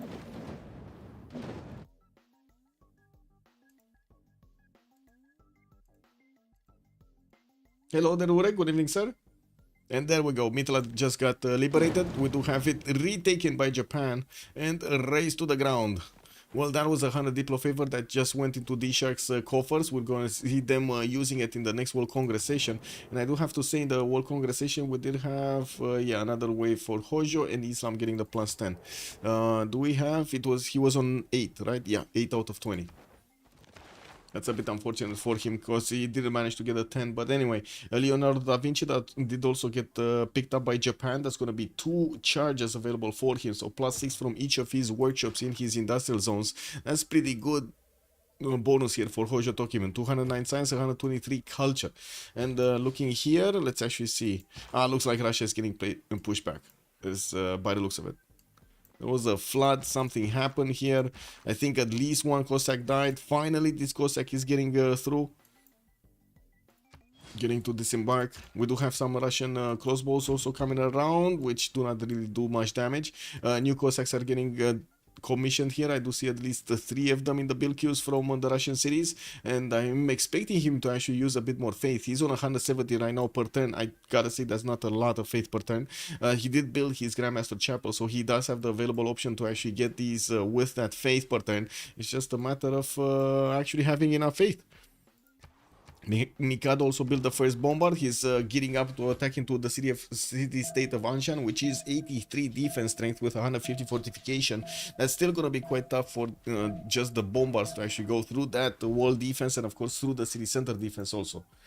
The Lord saved Simon with a flood. It's a Christmas miracle. Yeah. Diplo will be hard for Arcane if DShark are able to liberate the Byzantine cities. Yes. Yes, that is gonna be hard, and Kupe can actually try to do that, right? With the Cav Corps, can go Thessalonica, Constantinople, and Nicomedia, give back the territory of Byzantium here to him. Okay, Scythia is retreating from attacking into Antioch. That was predictable. Looks like also Russia will need to retreat from attacking into Gran Colombia. Doesn't manage to actually keep this attack, this pressure on Floppy. No, but I do have to say it hurt Floppy quite a bit here. He's on 150 science and 83 culture, while Xiffy just kept on adding points on his side. He's on 194 and 160, and not to mention 460 points of faith in the bank. Will have enough for another Cossack here in Astrakhan or Yaroslav. Oh, the Cossack did get 110 from St. Petersburg. I see. He's going to get his factories, 391 points of production. That's also much better than Simon Bolivar. And of course, we do need to see what Pipo and Extazz are going to do here. Pipo getting Guard Imperials. Okay, 2 of them. Getting also Oxford University in the city of Paris with Ferris wheels for the extra amenities here in the south. We do have him also getting his military engineers to start building up the railroads between him and his ally, which will give him so much more gold. Right now, Pipo is getting his sanitation next turn and mobilization in 3, while Extazz is going top 3 for steam power. We're gonna need to see his land here, getting coal power plants, getting his factories, and I do notice he keeps on putting pressure over here on Scythia with his Cav cores, getting a bit closer to the Scythian borders. We still have Scythia producing knights while he's trying to get... Wait, military engineering? Wait, what? Wasn't he going... I'm pretty sure I saw him going Cav tech, like military science. Why is he going military engineering? You know, it is what it is. Painter Q, good evening, sir, and welcome. Oh, Painter, did you see the letter, the lost letter? Any cities raised? Well, we kind of had an empire taken over. We had the Scythia taking over 3 cities over here. Japan lost a city and raised it. As in, he had Mitla. The Grand Colombian army did come in, took down Mitla, and then we did have Japan retaking it and also raising it. Just got home from Rome. Okay. Welcome back. 1 Byzantine city on the bottom. Yes, Japan just lost a city.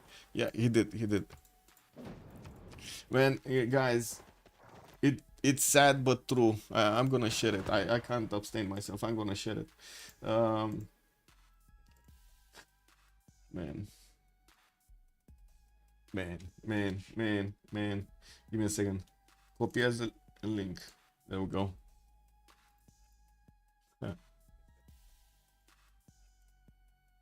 There we go.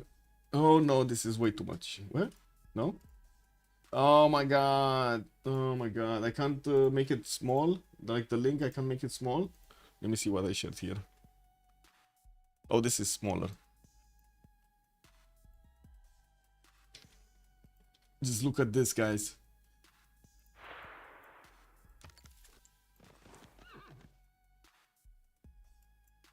Wasn't Antananarivo also raised in the northwest? Yes, it was. In the north of Mauri over here, next to Mount Engaruhoi. Japan was just completely unprepared. Yes, and by the looks of it, he's just gonna get pillaged over here. Yes, he's gonna get quite a few calves coming around, but they still don't have the damage necessary to take on the Llaneros properly. And all of this land is gonna get milked. Damori here with 213 science and 130 culture does look like he's gonna give all of those bonuses to his opponent, to Floppy. Floppy is gonna get bigger, he's gonna get bigger muscles, and Russia is gonna have to suffer. It is what it is. Now, we do have quite a few more Cossacks coming in from Russia, trying to counterbalance what's going on over here in the borders of Cartagena, the Indias. We did have a trebuchet also being deployed. Looks like he's trying to wrap around it to maybe do the damage directly to Cartagena, the Indias city from the right side. We'll see if he does manage to get enough units there. He does also need to core up these units because they're not going to be strong enough to withstand the Llanero cores against them. You do see the 97 Llanero core attack against the Russian units because of the extra units that the Llaneros have around them, right? They do get extra bonuses. Let me actually see. How much is he getting right now? Plus 6 strength from the adjacent Llaneros. No nation is allowed to have Civ6 is more peaceful, and true that IRL sometimes. Yes, I know. Civ6 is actually truer than real life. Yes. Wow. Wow, yeah. Civ7 is not gonna be truer than real life Painter. I'm sorry to break it down to you. Like when they introduced that crisis at every end of the era, the age, whatever it's called, whatever they want to call it, it just flew out the window. It like, woo, yeah, you know. We had a good run with Civ6. It is what it is.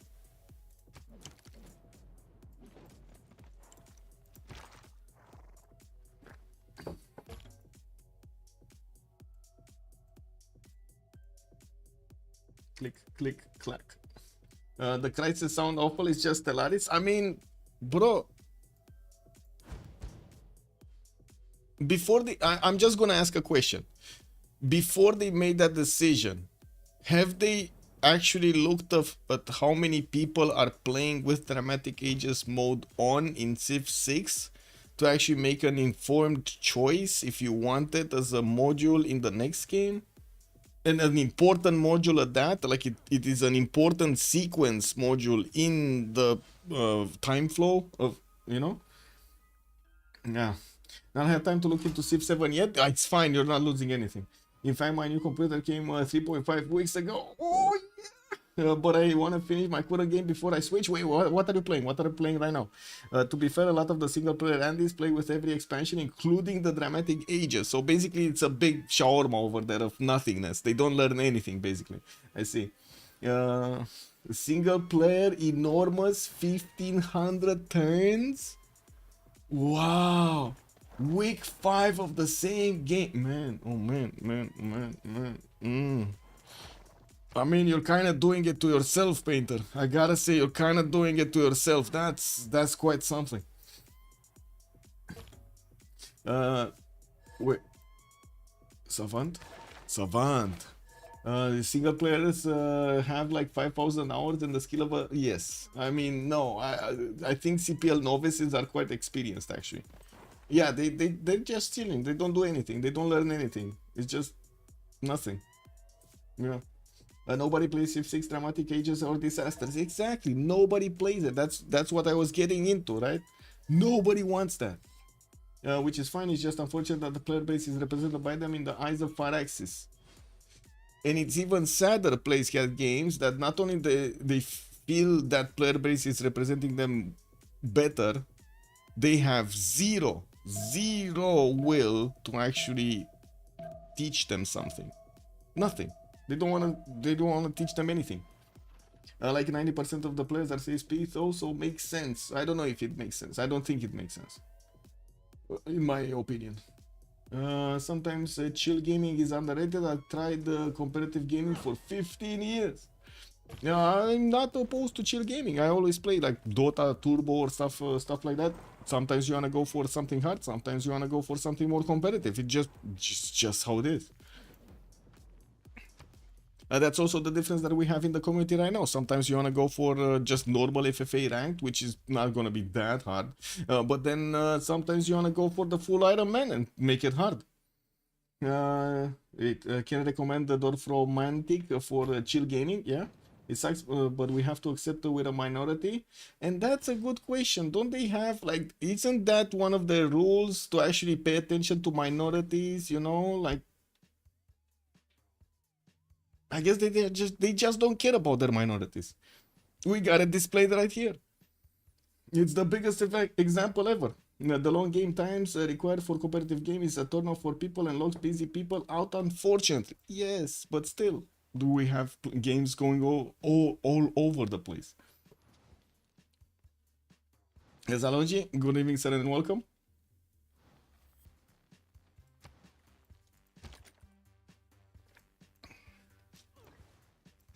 Ooh, Maori Cav armies are getting into the borders of... Oh, they're gonna take the cities back. They're gonna liberate the cities to actually get the points for the Diplo favor. We do have the Cav army starting to come around here, and by the looks of it, we do have also Scythia trying to get the knights. Maori is getting into the borders of the northeastern city and cities of Kupe, and I do notice he's gonna get a lot more Cavs going. We do see him in the back line actually just getting his flat barriers up, so he protects his coast, and he does need to build a lot of them, while he's also getting art museums. He jumped up considerably. He was basically like what, 180 science. He jumped up to 312 and 216 points of culture with 500 points of production here. um, I hate playing PS5 online with other people, so I get that some people just like to play alone. Yeah, I really hate playing. I mean, no, I think the first, you know what was the first mistake, the Beasley? PS5 or Xbox. Those are the first mistakes. You need to get PC. Much better. Miles. It's not. It's like the difference between being on the moon or being on Earth, basically.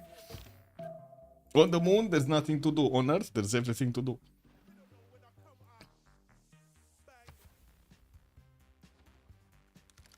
Do we have these arrows? Yeah, these arrows are just milking every one of the tiles of Japan, while Japan is scrambling to try to push them back. He's getting his ballistics next turn, but I gotta say, it's not like he actually has pre-built field cannons or something to help him out with this. That ballistics is just not gonna allow him to upgrade anything. And Damori is losing science and culture because he's, not to mention production, he's down to 331, and he's also losing most of his units here.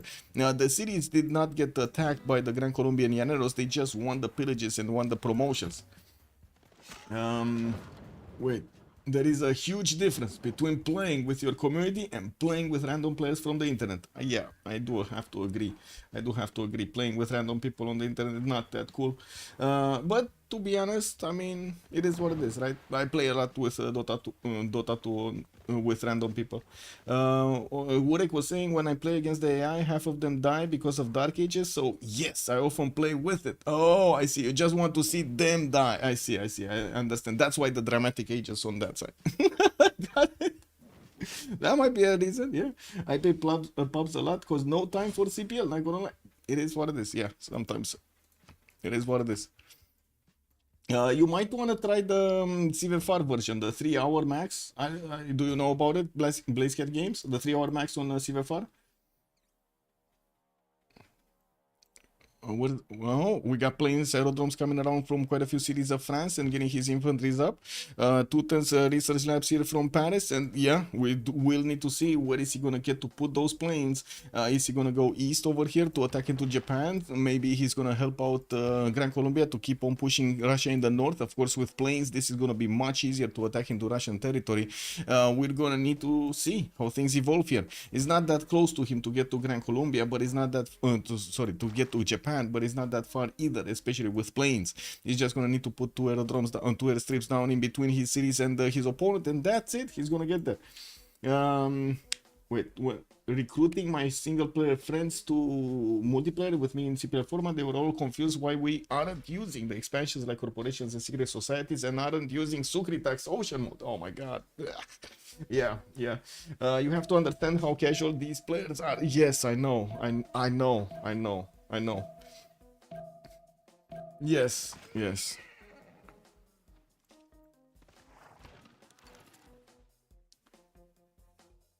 Oh well. We'll see. More calves coming around from Japan here. I do have to say their win condition was one Diplo victory, and Japan was trying to get those points. He did not manage to get all of the points, and right now he's still on 8 out of 20. He's gonna need at least 2 full congresses to get there, and at least 3 congresses to get there, because only Noble is the extra point, right? Maybe he can get later, very late. No, he's never gonna get to not biospheres. How do you call those? The ones in the water that give you the thing, the 1+1 Diplo? There's something, but anyway, I forgot. So who is excited for Civ 8? Oh, I mean, I definitely want to see Civ 8 right now. Please, Civ 8, not Civ 7. It has an 8 in the number, man. There we go. Seas there we go. Thank you so much, Yorkshire. Thank you.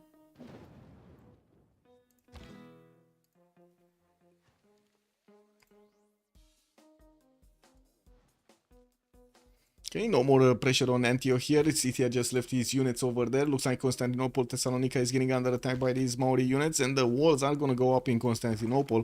The Cav armies can do so much damage to the walls without needing to actually wait for siege units. While I do have to say, Gwawel is not trying to pick a fight with these. He does have enough strength on these knights, even if they're not cored up, and they are actually quite...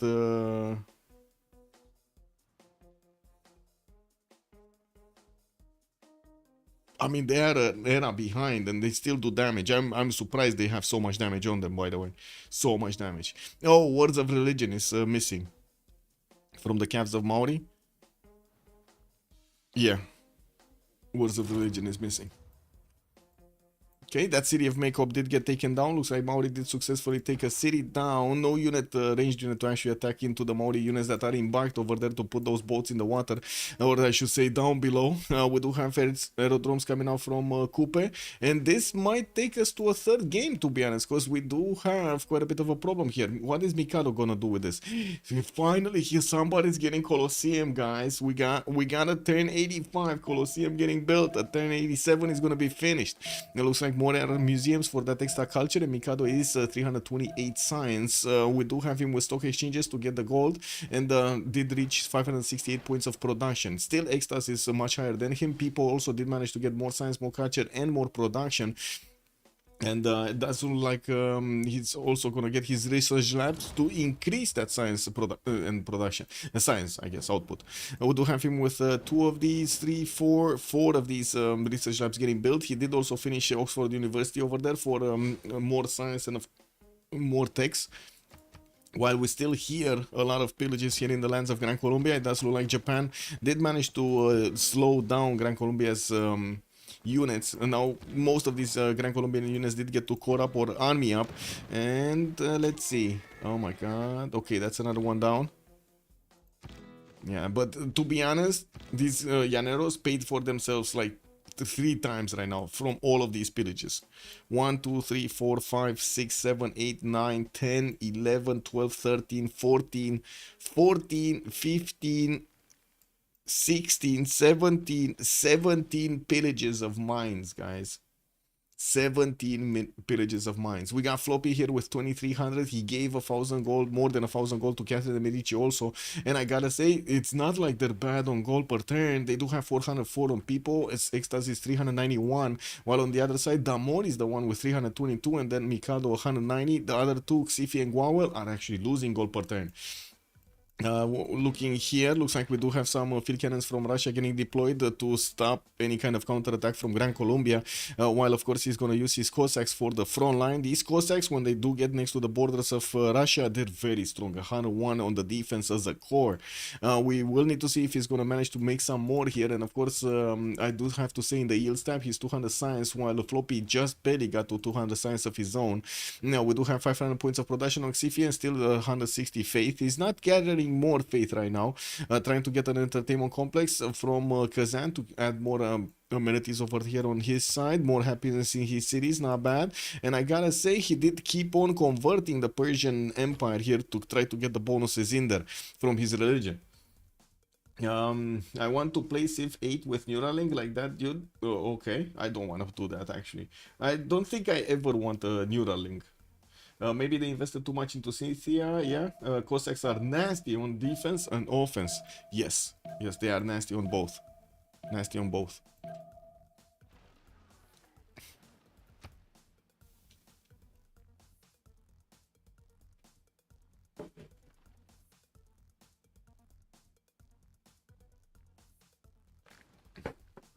Oh, I see Marbo is playing Path of Exile 2. Not bad. Whoa, whoa, whoa.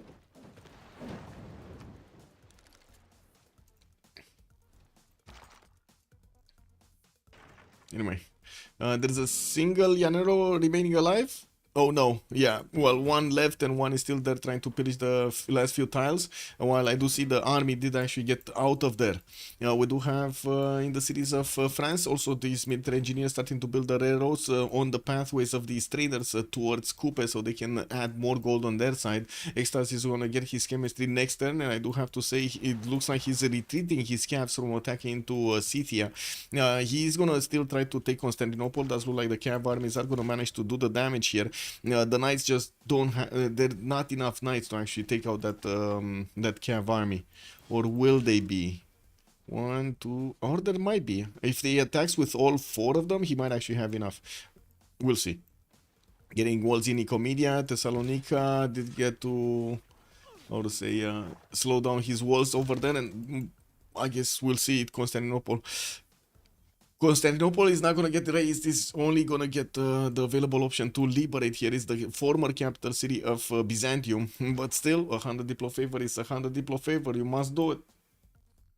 Neural link scares me. It's like a machine invading my brain. Yes, yes. How will it interpret my thoughts? And you don't know if it only takes those inputs or it takes other inputs also. I think it's at the moment too many questions about it, and it's kind of useless anyway. Like I don't find the use, except of those niche cases in which you don't have hands to play with or something. You know what I mean? Yeah, you don't need a Neuralink basically. Yeah. Fine Perica, she explains with a proper mind control. Wow, proper mind control. What does that mean? Also, the Beasley was saying earlier, you could min max like a boss if you just have to think about it. No, you think you can min max. I don't think it's gonna be that easy. I think it's great for the yes, but for no yes, exactly.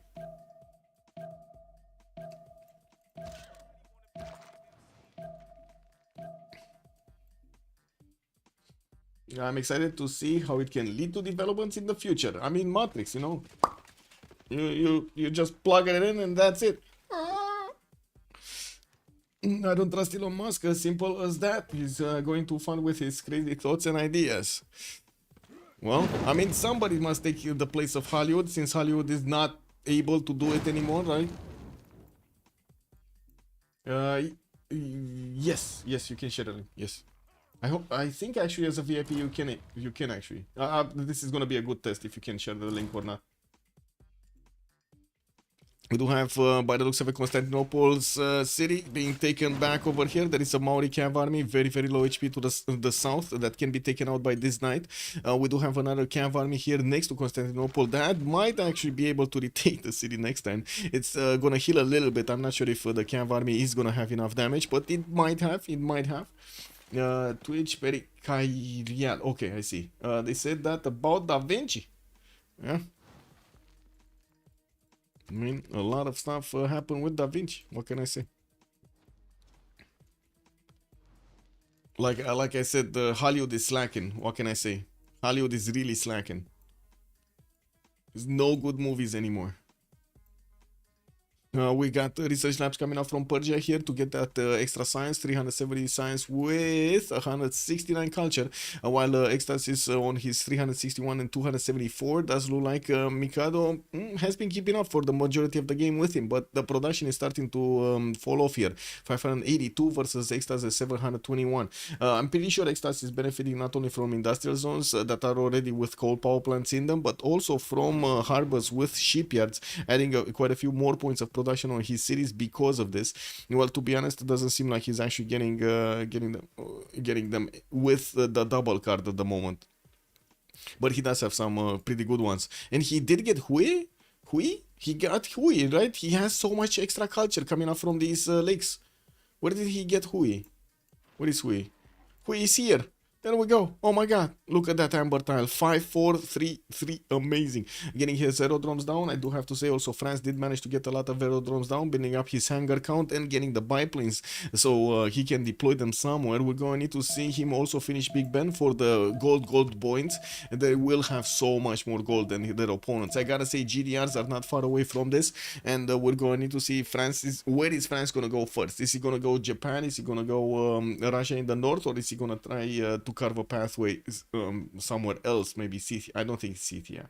So it's just gonna be Japan or Russia. Those are his two choices. I prefer Civ6 vibes over discussing Elon. Yeah, it's all good. Horatio, good evening, sir, and welcome. Will this shift to Civ7? We don't know, Horatio. That's an ongoing discussion over here in chat. We have no idea if this is gonna shift to Civ7 or not. A lot of us do have a lot of worries. Most of us coming from the Civ6 multiplayer community do have a lot of worries about how Civ7 is gonna allow us to play together, because it seems like it's splitting us apart. Like Civ7 is basically like a, how to say, relationship killer, you know, but in a bad way. They're not letting us have fun in the game. Also, PlayScat Games, I think in the future, Neuralink can lead to great developments in the interdisciplinary science of neuroscience and IT, but too early to risk using it. We'll see. By now, setting a trade city with Persia immediately. Wait, what did you say, Lancer? The first one. I think Xiffy blundered this game. Oh, I see. Because he doesn't have the trader. Well, I do see a trader is moving on the seas. He didn't manage to get it through Astrakhan. Okay, he has it. He has it. He has actually a harbor over here. And we do have Reina in Astrakhan in that city center, giving him the extra points from these traders moving around. He has 3 traders actually connected, and I think a 4th one is also moving on the way. Did he get the positive gold? Finally, he's on 21 gold a turn. Nice. It does seem also France is starting to put infantry in the face of Russia. They're not going to be successful to attack into the Russian Cossack armies, but they're definitely going to try to defend over here Gran Colombia from the threat from the north. We're gonna need to see if he's gonna manage to get stronger units out with the military engineer building up the railroads. I gotta say, I was expecting him to get the gold. Looks like he's actually building them towards the north, and I think we found out where is he gonna go first. He's probably gonna want to go Russia here. They might be thinking that already Japan got terribly pillaged, so that he's not gonna be that much of a threat later on in the game because of the big slowdown, right? Damori still 218 science with 117 culture, 300 production, needing to get another city, repair so many tiles. In the meantime, spend the time with it. What is this? Gwawel and Apology city line? Gwawel and Apology. Oh, wait, what? This one? These ones? Wait, Constantinople did get retaken, right? Yeah, but the Cav army is dead. Whoa, he liberated it 2 times. That's so much Diplo favor. We got Extazz here on 465 Diplo favor. So much Diplo favor. Also, this is Reina to Reina trade route. Russia to... Sparta doesn't have Reina. No. I don't think actually Persia did get Reina anywhere. So it's just gonna be Reina to no government city. Yeah. How much time is that trade route taking? Quite a bit. Never seen a backline black win in France before actually popping off. Yeah, it can. I mean, we have seen a lot of the times actually. Who was it? T-Tube. T-Tube is doing a lot of these. Like he really likes France. He really likes France. I mean, you know, he's French, so he likes France. And like 3 tank armies. Oh wait, once the planes are deployed to Scythia, Scythia should die. Yes. I'm pretty sure when Maori is actually gonna get the units out, especially his planes deployed on the west side, he is gonna take out the cities of Scythia. It's just a matter of time though. The difference between them is staggering. Actually 10 times the science points between Gwawel and Extazz, while we do have okay, about 8 times the culture. Chateau and the plus 20 production bonus is still that only sim bonus. Yeah, but it's pretty good. War department coming out. Paris did manage to get fascism. Did he? Yes, he is in fascism. Getting his big band in La Rochelle, and well, it's gonna finish next turn with him having 4,400 gold in the bank. Floppy can give him another 2,000, and to be honest, he should actually. There we go, 60. Oh my god, guys, he's gonna get so much gold from this. So much gold.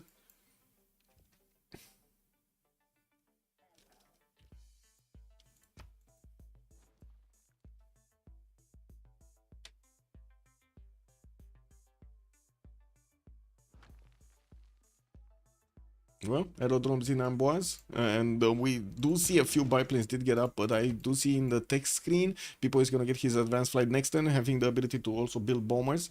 We're going to need to see him upgrade those biplanes into fighters, and we'll see where he actually deploys them. If he's actually going to get them into the face of Russia, or he's just going to want to get some units to move quickly to defend over here the French borders. And Fortuna Belli calling out the cash. Well, we did have people here getting that gold. Let's see it next time. Horatio 7 has joined the round table. Thank you so much, sir. Much appreciated for the follow, Horatio. Much appreciated, sir. Also, Muzrath was pointing out, I think Gwawel messed up too. He should have expanded rapidly after destroying Byzantium. I mean, he did try, not for a lack of time, but to be honest, he had a lot of stuff on his side to do.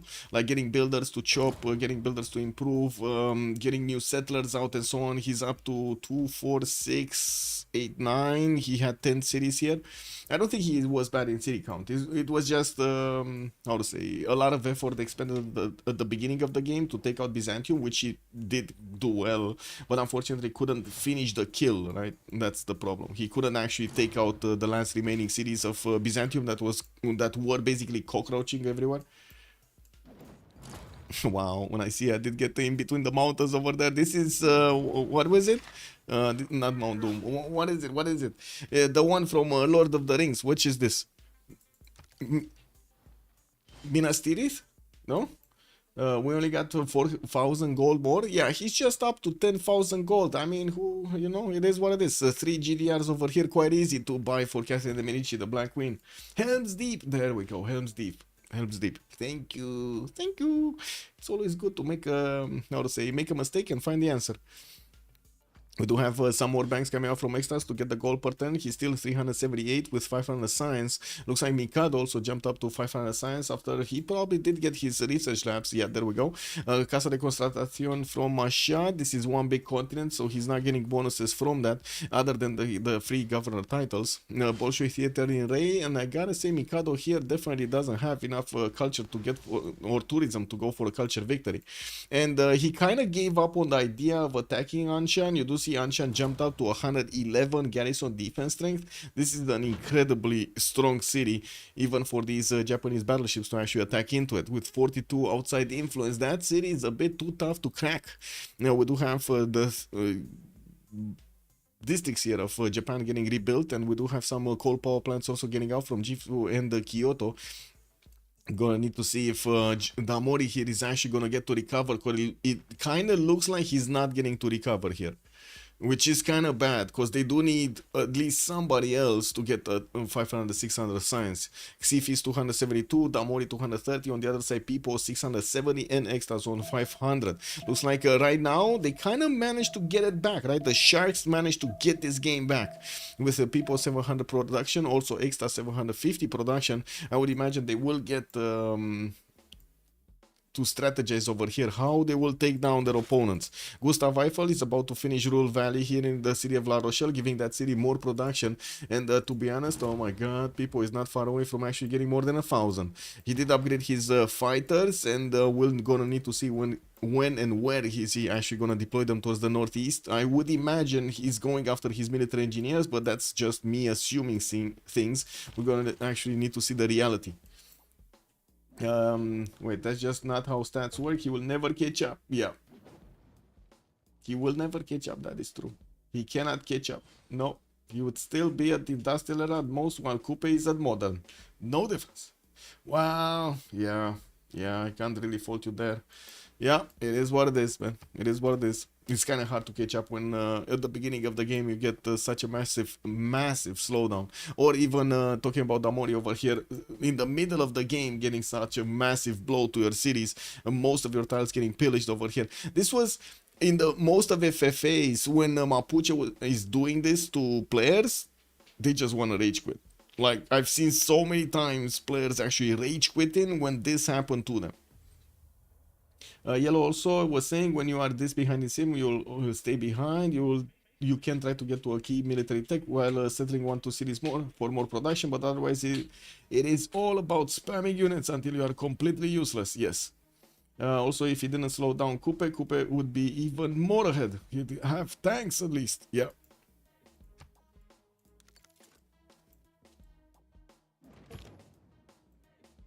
Moon, this is a competitive multiplayer lobby. Yes, it is. Also, not the main difference is players are very good at snowballing. Yes, the AI doesn't teach you anything, man. It's incredible. I do have to say, it's not the first time that I've seen this happening, as in people not trying to withhold knowledge from other people. I've tried when I was like, what, 8 years ago? 9 years ago, I started off a series for documentaries for the entrepreneur scene in Romania, and I was going to, I would say, to different entrepreneurs from different sides of the business area over here in Bucharest, like from IT to fashion to whatever, cooking to whoever I could actually get, like furniture and stuff like that. And I was taking interviews, was trying to set a theme for it, trying to get as much information out for students. And we did actually make quite a few links also with NGOs that were in the student area, not how to say, not very big ones, but the ones that were dedicated to the students. And I met a lot a lot of owners of businesses that did not give a dime on any education, anything, any education towards their, I would say, towards the new generation, basically. It was extremely heartbreaking, by the way. I gotta say, for me, it was extremely heartbreaking. Like, nobody wanted to teach anybody. It is what it is. AI is starting with an unfair advantage and seems slowly. So basically, it's cheating. That's what you want to say, Yellow. It's cheating. That's how they got the AI better, to cheat. Like against deity, I'm always behind, but I don't care because the AI is bad. Yes, even if I'm a sound the science behind, I can still win. True. Also, if I mess Golden Age versus AI, I don't care. If I mess Golden Age versus players, I'm gonna be bottom too. That is also true. Now the doers need to evict the smog, Scythia, to retake their birthright. Yes, they do need to actually get Helm's Deep back. Nicaea over here got renamed. He needs to rename it back to Helm's Deep, man. This is not acceptable. We do have Constantinople retaken by Scythia, and I do see he's rebuilding those city center buildings there, the granary, while he's gonna get a few more libraries. Finally, well, I mean, finally getting some libraries, man. He's 43 science and 36 culture, while Maori is deploying biplanes on his western border. You can imagine what's gonna happen a little bit later here when Maori is gonna get his tanky tanks. Taj Mahal coming up from Engarwakia, gonna be finished next turn. We do have quite a few swords also getting built for the extra amenities, and I do see we just jumped into the next turn and we're gonna have a pause. We do have Pipo, Golden Age, Floppy, Heroic Age. Extazz is gonna be the Golden Age, while Apology is gonna go Dark. Damori did stay in a Normal Age. We do have Gwawel, Dark Age, Mikado, Golden, and then Xiffy in a Dark, and that's a victory right there.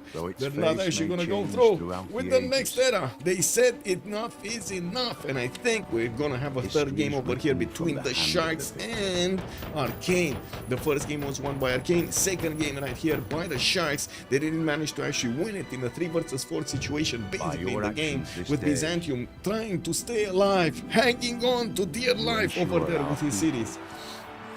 There was certainly an argument for Scythia to wait for the next tech, but I think he actually did that. Coursers, yes, and he did a decent job as he forced Kupe to get out of his... yes, he did slow down Kupe quite a bit over there. It didn't matter in the long term, but he did manage to slow him down quite a bit. Let's put up the GG well played over here, and also let me get my settings done. Oh, okay. Give me a second, I need to find the correct channel and everything. Good. Okay.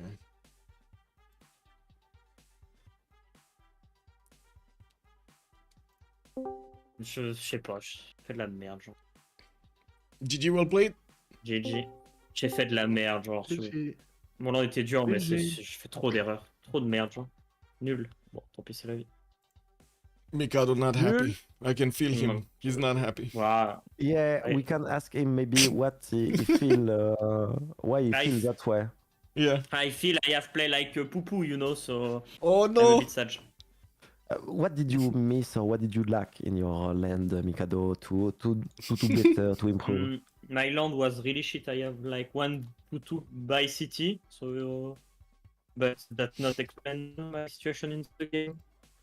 I do review this session. I don't have a settle. I think I can do. Tu bug Mikado ou c'est que moi? Ouais, on va changer le vocal. Oh my god. C'est un mode robot l'équipe. Je me disais aussi, c'est un peu bizarre. Voilà, parce que c'est vrai que Oh my god, what happened there? fumé, je pense que Chaton va se lever. Mais oui, normalement on était comme ça. So yes, Mikado, what did you lack or maybe what did you miss in the game? Wonders or great people, for example? What did you feel? Great people, we sleep a bit, we say Gwawel can buy it with face and we forgot they have 6 points, so they buy it and they instead take 2 scientists, but I think I don't have make boost, you know. I don't really know, and I think who don't build my minister fuck the game because he win too much science with to state. And I think that's a big issue of the game. Yeah, double Killua with Blue City State was insane in the game. Well played people to do that in that game actually, and it was very greedy to contest two blue city state, but you achieved it. Maybe for 20, 25, 30 turns, so well played. There was a lot of good city states in that game, in fact. Yeah. Mm. Yeah. And Michael, if you have some question, because I'm gonna continue in French after, if you please. Yes, one question. You did see the military, right, on Gran Colombia getting bigger and bigger. I guess you were thinking it might come to Russia, but when you saw no units over there, didn't you No. give the heads up to Japan, to Damori? We don't see the play with Venice. We have vision on Kaiokia because Yeah, he has the shoes. Oh, and So- because he went all the way down in the tundra and then came back up, you Yes, didn't yes. see it. Yeah, I see. Okay. Got it. Yeah, great Thank you. question, because it was one of mine too. I was expecting. Did you saw that kind of play from Floppy? It was very very good, good sight of gameplay. I mean, He belle built vision everything. jeu. He built everything, man. Mais Yeah. je l'ai vu, mais trop tard. Le moment où je vous dis, il a peut-être fait ça, c'était un tour avant qu'il arrive. Hein. Ça, c'est trop tard. C'était un peu tard, mais par contre, les militaires étaient là depuis un moment et on voyait pas du côté de Arcane, on se mettait de votre point de vue où est-ce qu'il était le militaire justement de la Colombie. Et donc du coup, ouais, à un moment, ça allait passer quelque part. Moi, je le disais sur le cas, c'était vachement compliqué de la part du Japon de voir que c'est sur lui que ça va arriver, mais que si tu fais la somme de toutes les choses, bah au final, ça ne peut arriver que sur lui. Donc c'est Ouais, toujours un peu ça. Okay, I gotta stop it here. I'm gonna send you to Legion stream so you can follow the post-game chat, and you're gonna see over there the last sentences. Thank you so much for joining us. Much appreciated for the subs and the follows, and I do hope we're gonna see each other in the next stream also. I don't know exactly if we're gonna stream tomorrow or the day after tomorrow. Still waiting for the games to actually get scheduled, and of course I do wanna actually get this third game between them also streamed. The shipcat that could also, good evening, sir. Much appreciated, sir, also for joining us. Painter Q, railroading Civ3 and Rush with Caps was so OP. Yes. Prediction distribution, yes, sir. Thank you for reminding me. Thank you so much again for everything. Much appreciated. And let's see each other next time. Have a great evening, everybody. DShark won this time around, and we're gonna see if Arcane is gonna manage to get that third game or DShark are just gonna chew through it. So completed the prediction over here for the Sharks, giving the 233,000 points and sending you a big hug. Bye, bye, bye.